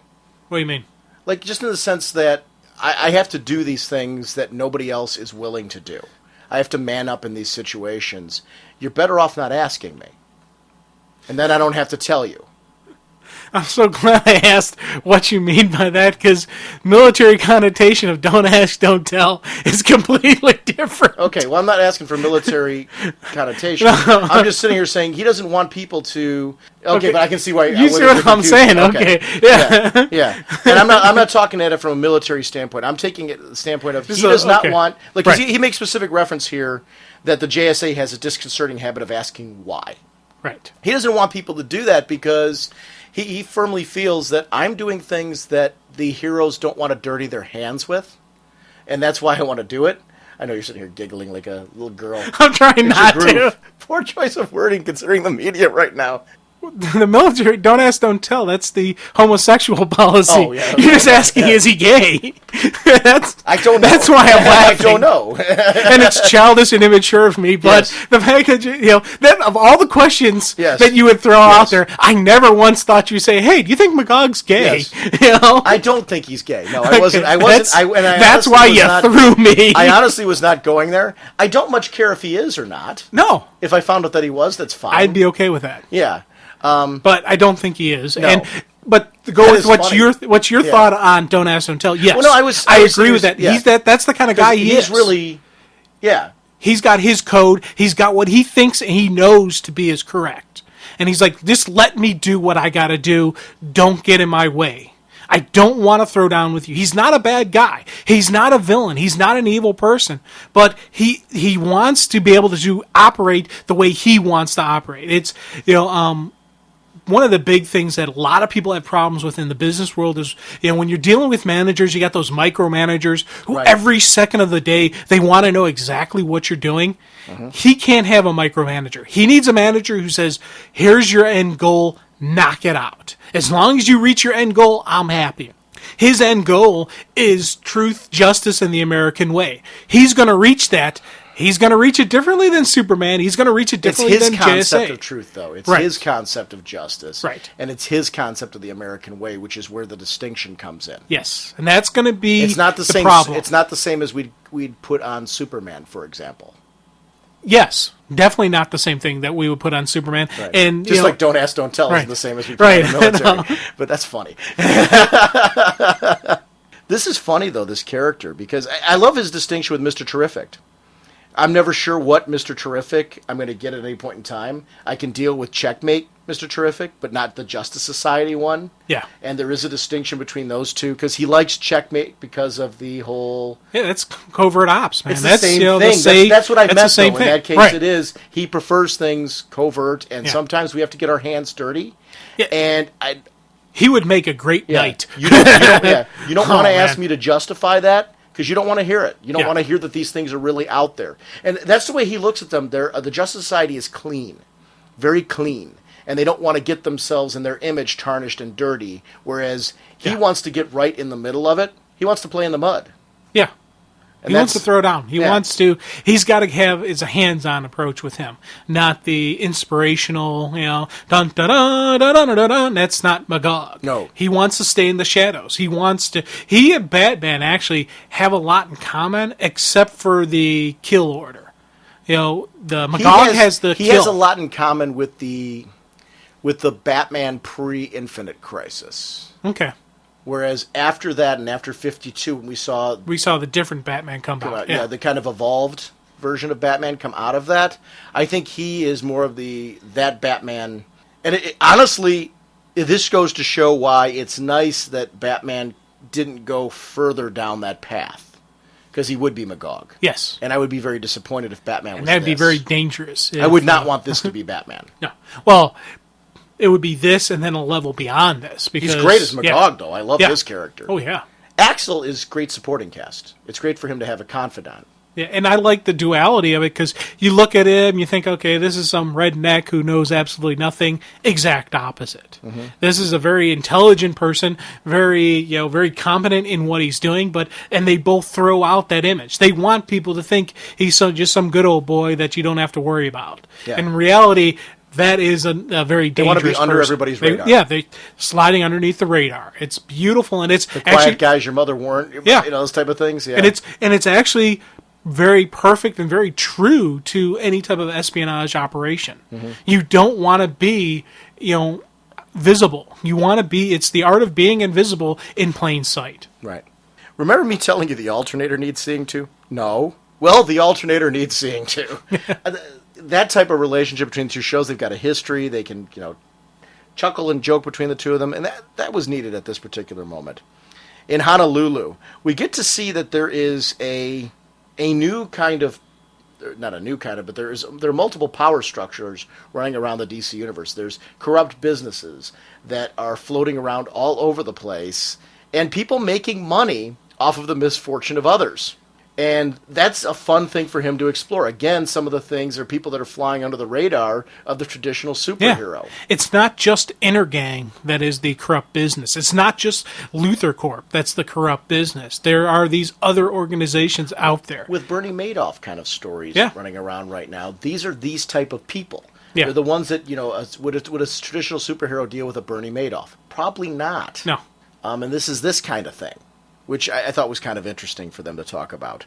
And, this is where we get to see this girl come in, and the whole, attack thing. There were other guys. They were our guys. They were upgrading handheld particle beam ordnance. And they're trying to figure out who these homeless people are that all of a sudden dropped in on their people. Nice. And that is something to me that was, I thought, interesting there, because they were completely taken by surprise, just like we were.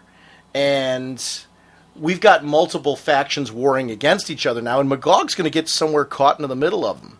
The Detective Bannigan, I should say, who is a friend of...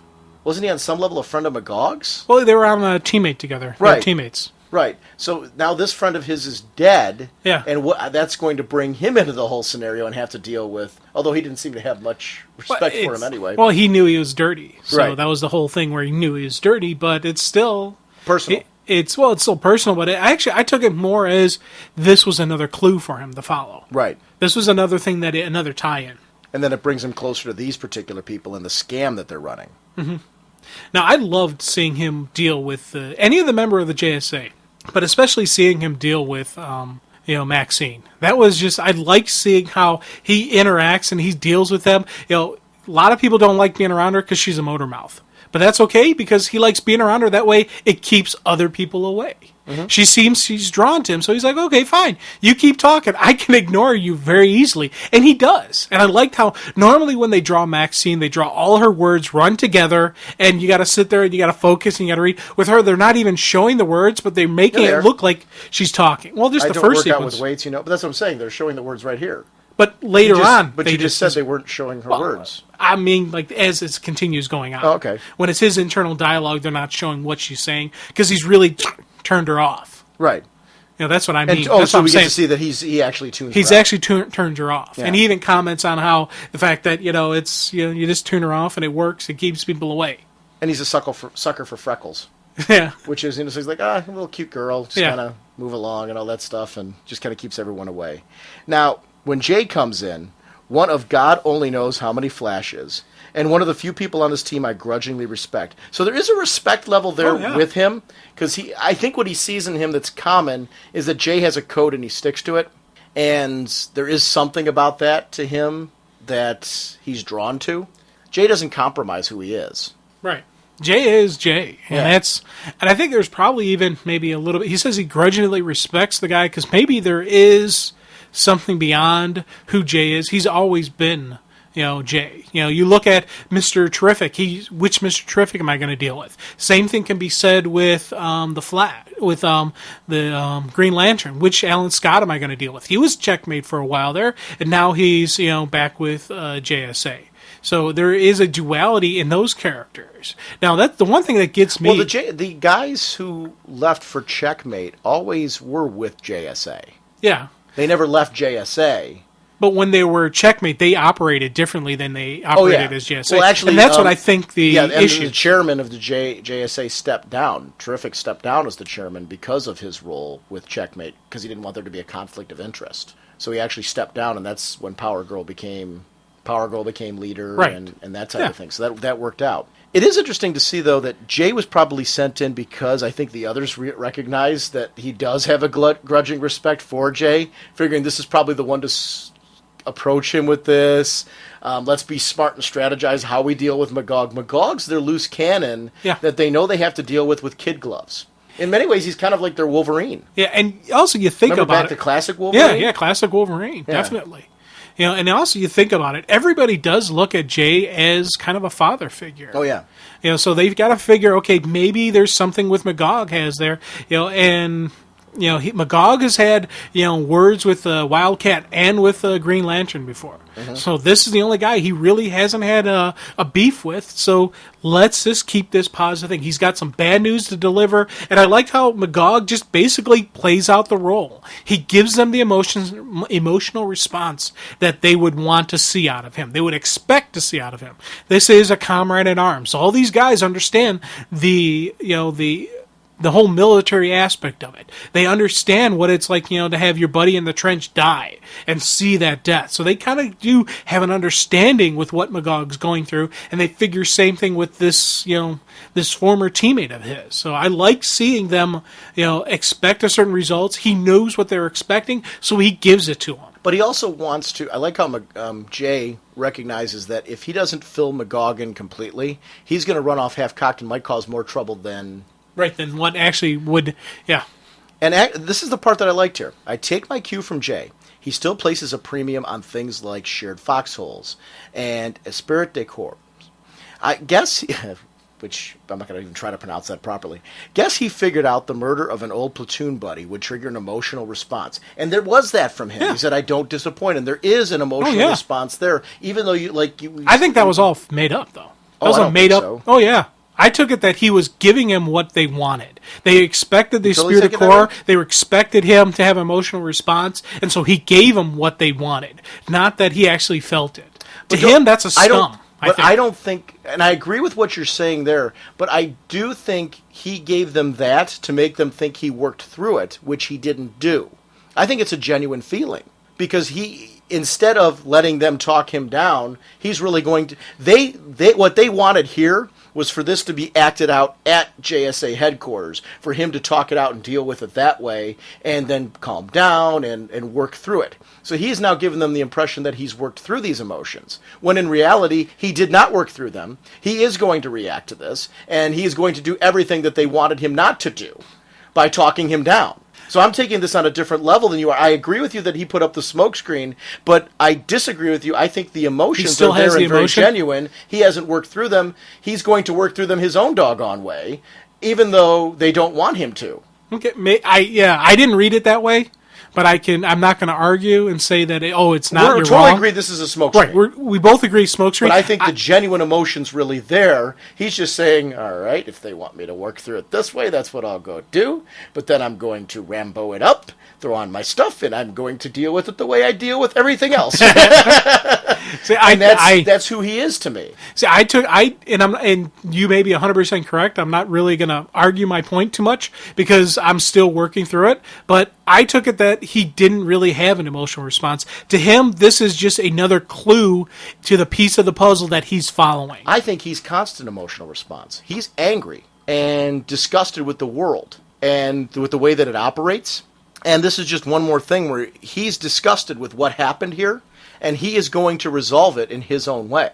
And that's his way of dealing with those issues, is by going out and doing them, because he feels that they're sitting and talking. This is what he's against. They just want to sit and talk and work through it this way. They don't want to actually do anything. I'm going to do something about it. I'm not going to talk it through in the locker room. I'm going to do something about it.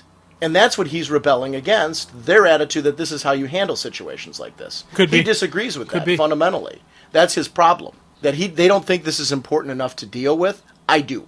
Okay.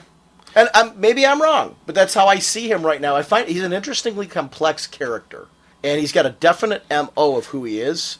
He's cool, though. Oh, definitely. I definitely really dig this guy. Yeah. It's going to be curious to see if he crosses a line, if he becomes more villain than hero, and that's where things are going to get interesting. Now, Wildcat has his number, because you see that whole little bit. Oh yeah, with him, liar, liar, and he so totally knows that this guy's going to go do whatever he wants to anyway. Because in many ways, he's sort of cut from that same cloth.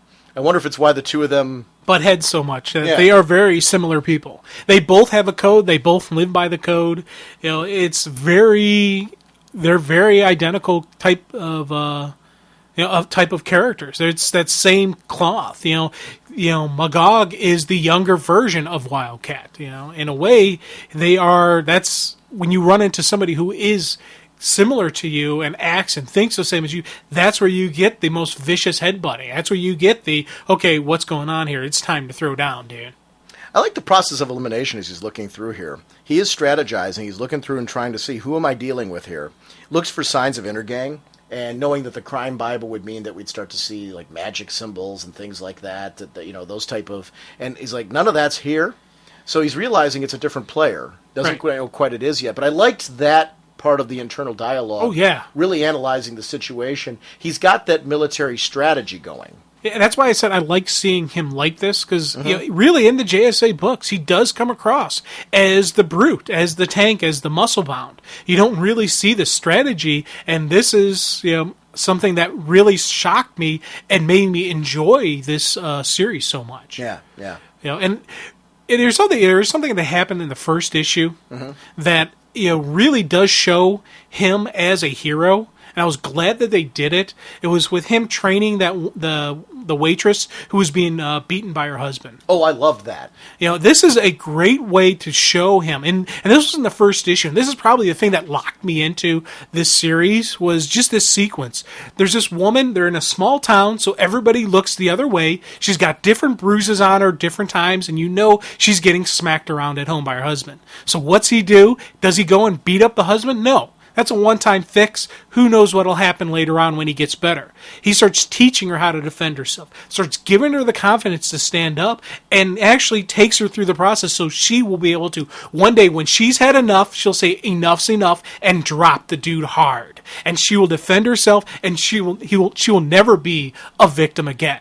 And I love seeing him give her, those not only the tools to fight, but that self-confidence. Because he even talks about the one time where he lets her hit her, where he lets her hit him, and it kind of draws a little bit of blood, and she's like, "Oh, Gady, yay! Hey, look what I did! I gave you a bloody nose. All right." And he likes seeing that, she's getting that confidence back. So that's something I really thought was awesome. And that shows just the mindset, the planning, the strategy, and just that he's not just one boom, cut and dry. Same deal with when he's analyzing his enemies, he's looking at the tactical, what can I do? What level can I go against these people? Am I going to be slaughtering innocent people? Am I going to be slaughtering zombies? Are they undead? What am I dealing with? What's my level of response? And I like seeing him analyze that, and actually before he just didn't start blasting away full blow, figuring, okay, they're probably just zombies. I can just kill them without even thinking about it. You know what I like about him? He reminds me a lot of, in the 80s, your Stallones, your Schwarzeneggers, when they played the action hero who lost their family, and they distanced themselves from everybody else, and they seem downright unlikable. But then they have those moments like you're talking about with the girl where, training them, where you see the side of them that's human and that cares, and even though they go out of their way to show you that they don't, he reminds me of that type of hero, more modernized for today, but it's that type of... And I think that's what I'm liking about him. He's very action film oriented in his type of... Oh, definitely. Definitely got to see a lot of that, and, he's the Cobretti of... Yeah, exactly. Yeah, exactly. That's exactly who he is. You don't like him, but yet you do, and you don't know why. Yeah. And he's got that kind of quality about him. He's kindergarten cop. It's not a tumor. I don't know if I'd actually call him the kindergarten cop in the DC universe. I don't see him carrying around a ferret, but maybe that's his lance. I don't know. That's his ferret. Now he's Stallone Cobra. Yeah. No, you're right. It's more that character. Schwarzenegger played a couple of those characters where they were, this is more the cigar smoking, kind of raw deal. Schwarzenegger. Yeah, that type of thing. Commando Schwarzenegger too. Yeah, Commando guy. It's exactly like that as well. But then you see him with family, and you know that there is a different side of him. That's the kind of character. I think of some of the characters in Uncommon Valor as well. Yeah, kind of fit that kind of role. The big broody guys. That, but they still have the you start to like them. Yeah, this is interesting to see. Now Magog encounters them for the first time, and I liked the villain's reaction. It is Magog. There are so many of your kind. Very hard to keep track. You are not expected. You are not a part of this unless you choose to be. Very unwise choosing to be. They're giving him an out here. Yeah. He can walk away. This is, you just leave, and that's something I digged about these villains. This isn't just the street thugs. This is a level that can keep up and can throw down with Magog. And you gotta have villains that are strong, intelligent, that have the power levels that can, I love seeing intelligent villains. I love seeing the strategy and the planning that they have. This is a really cool thing. We got a lot of the campy of villains of old are now gone. You have to have a villain that can push your hero. It's not just, I got lucky and got the one-ups. Oh, the hero comes back and takes me down. No, the hero, to win these fights, they really got to be on their A game. They got to do everything they need to do. They got to boom, boom, boom. And yes, maybe there even is a little bit of luck that's going to play out. To see Magog throw down with this guy when they finally have the big fight, that's going to be something I'm going to enjoy. That's something I'm going to enjoy. Yeah. Now, here's an interesting thing with Magog. Do you take this guy? I don't see him ever quitting, like in a fight. He would die first. Oh, death first. Oh, yeah. You want to stop him, you're going to have to kill him. Right. No ifs, ands, or buts. Because he has that kind of quality about him, which isn't necessarily always such a good thing. Yeah, and I also see him as the shoot the hostage kind of guy. Where if you're sitting there, you got the knife to the hostage throat. Okay, I'll blast you with the lance through their arm into your chest. Not kill the hostage. Shoot the hostage. Right. It's the speed. Take the hostage out of the. There's an interesting distinction there. Oh yeah, definitely. I don't think he'll kill the hostage, but he will blast. And he'd be willing for the hostage to get injured as long as they survived for the sake of completing the task. Bingo. Right. Exactly. No compromises. Yep. Yeah, I could see him being that kind of guy too, because that fits those same characters we talked about from the action films as well. This mystery here of who these guys are is interesting, though. It's brand new villains created just for this particular purpose, and wow, they and it's funny, chose to follow miasma. No such choice for you, and it was clearly that this person knew all along Magog was not going to be able to take. It was really, and I think that this person was studying Magog. Yeah, this was fact-finding. Yeah. To see what you're dealing with, especially with it being, in his eyes, a newer hero. But that's got to be very... I would not want to be around Magog now, after waking up from this. Yeah. Because he's punching people. He's the type of guy that if you say the wrong thing... I saw Zombieland, just like I said. Woody Harrelson in that kept threatening to punch people, and actually at one point in time did, because of the fact that they said the wrong thing and they got annoying. Yet he was kind of the anti-hero of the film. That was this... Woody Harrelson in Zombieland is Magog. Yeah. Well, we see what happens afterwards when he goes to see Hector Hammond. Right. He wants information. He needs to know now. We're talking mind control. The leading person on it is Hector Hammond. Let's go and talk to him. And I love the way he negotiated and interrogated Hector Hammond. That is just a cool difference. You see the difference between him. Batman would use intimidation and fear. Magog actually beat the crud out of him. Took down the buffer zones that are keeping Hector Hammond in control, knowing that the amount of pain I put into this guy, he's not going to be able to do his mumbo-jumbo whammy-jammy with the mind powers. I'm hurting him so much, he's not going to be able to concentrate, but he's going to give me the information I want. Imagine messing with yourself so much that your head grows that big. Yes, that would be freaky. Because if you read the original, anybody who's just showcased Green Lantern or the Green Lantern Chronicles, in the very early issues of Green Lantern, you'll see how Hector Hammond became this way and what Hector Hammond looked like before this. And it's really interesting to see this character now and how he's evolved over time. Do you take it he's dead there? Hammond? Yeah. No, they didn't kill Hammond. It says Spruce neutralized, so did they just knock him out? Yeah. Oh yeah, it's he went through. That's the way I took it too. Yeah, Magog went through the force field, and then they moved in. Then the warden, the policing or whatever you want to call them, swooped in and said, "Whoa, we got to neutralize this. This is we got Hammond loose basically." Yeah, because at the end they don't. Had he killed Hammond, then things would have been really bad. So that's interesting. And then we find out here that the one guy from that whatever this group is actually running the place. He's the warden. Yeah. So, I don't know. And that means on some level he was using Hammond. Probably using Hammond technology he got from Hammond and or any of the other villains that are there. Mm-hmm. There's definitely using the prisoners, maybe even using the prisoners as guinea pigs. That's a great way, we've seen, wardens use their prisoners as guinea pigs before, so it's a good tool to use. That's funny. That's a good book. That's definitely. And I want to make sure some of these, I'd like to, over the next few months, hit some of the books that we don't always get to, that aren't part of the big events or the big crossovers going on in these various, because there's a lot of great titles out there that are interesting to chat about that I'd like to spotlight, like we just did with Magog. And, we've been doing this past couple episodes, and I want to keep doing this when we're not doing our big explorations of things like Preacher and stuff like that, so. Nothing like the handy-dandy electro claw for carving through metal doors. Hey, Sean and Jim, this is Rick Croxton from the Book Cave, and my wife and I were just looking at that picture of Jim from the Gypsy Cafe, and she looked at it and looked at me, and she says, "Hey, he looks enough like you to be your brother." And, of course, I answered, "Yeah, my much older brother. I'm only 49, and this is what you get to look forward to in the next 10 years or so." And she looked at it, at Jim's picture again, and all of a sudden she started crying. I said, "Well, don't worry. I may have already lost my hair, but at least I might keep my good looks. I may not have to look like that in the next 10 years or so." And it looked like she felt better about it. But also, she was saying, "Looks like that guy was like telling Jim, 'Get your hand off my butt and get out of here.'" Yep. Talk to you guys later. Bye.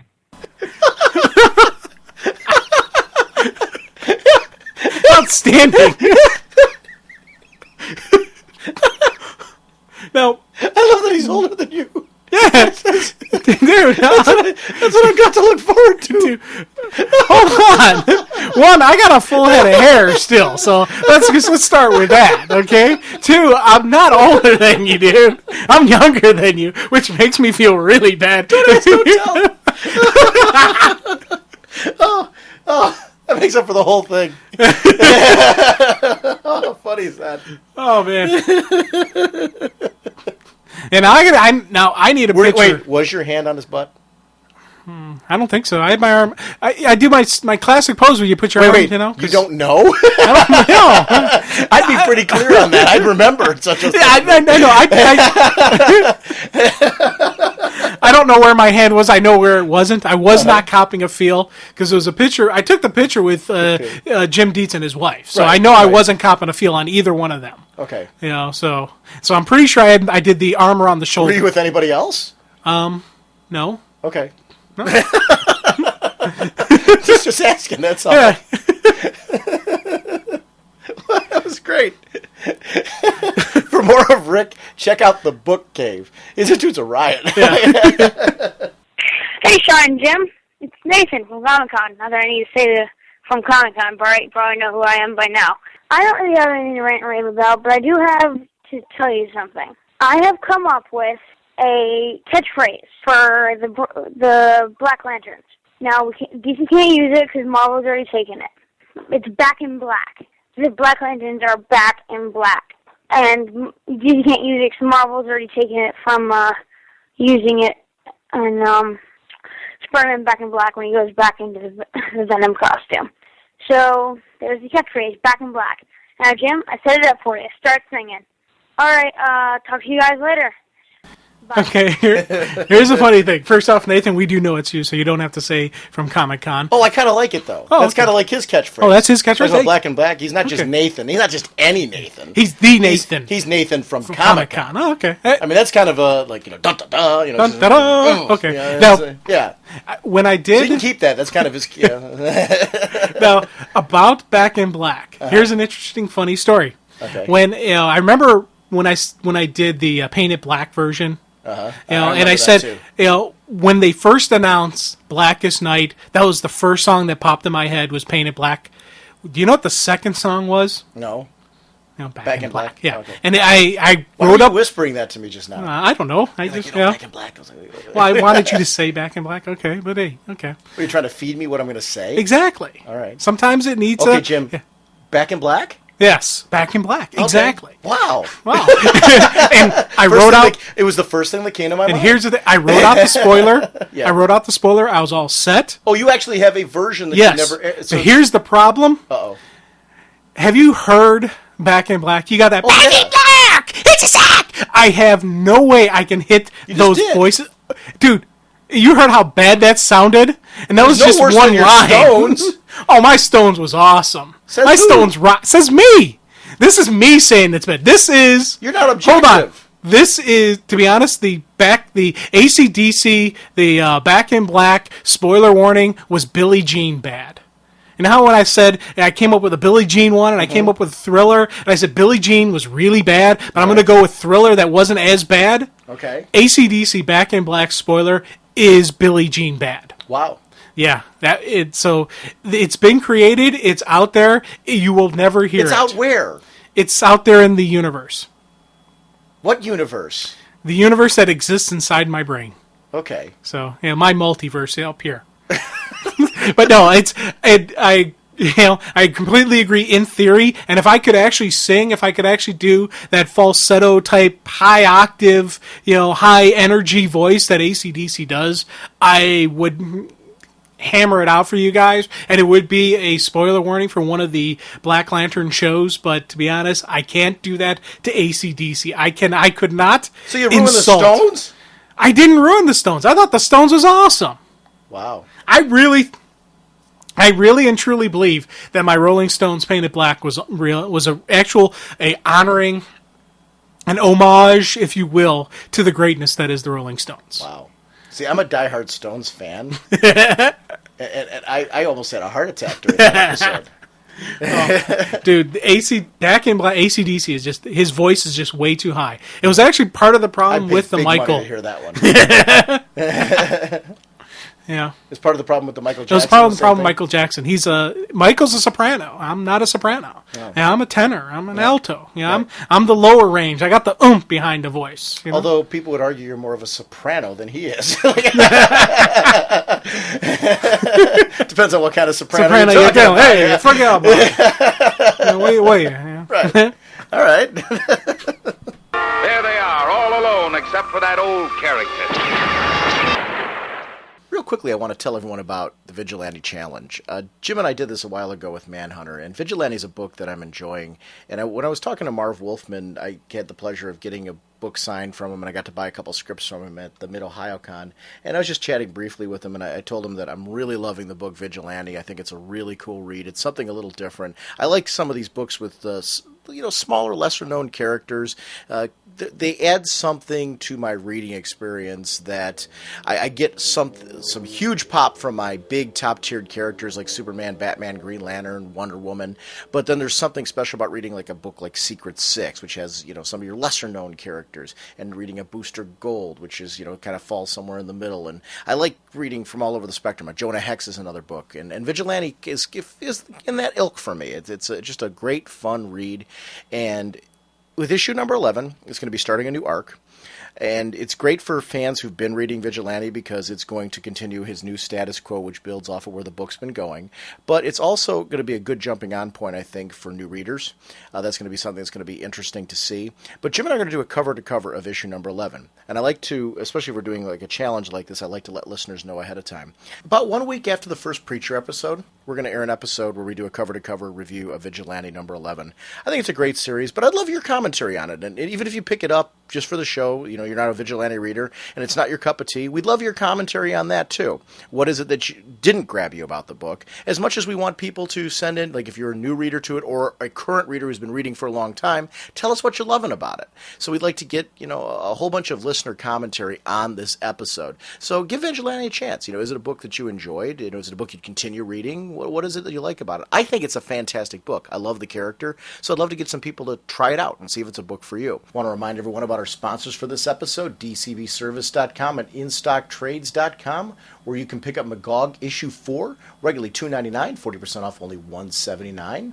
Also over at instocktrades.com. Remember, next week's Preacher. So pick up the Preacher Book 1 hardcover, regularly $39.99, 47% off only $21.19. Volume 1 and 2 in trade, $14.99 regularly, 47% off only $7.94 each, which gives you issues 1 to 17 if you go the trade paperback route. So you got great choices on both versions, whether you're looking for the collectible hardcover or you're looking for the trade paperbacks. And I want to thank instocktrades.com and dcbservice.com for continuing to support our show. Our next episode is going to kick off our Preacher hardcover review. We've been waiting to do this for a long time, and it's time to kick it off. So episode 184 is going to be Preacher Book 1 hardcover. We will see you next week. Bye!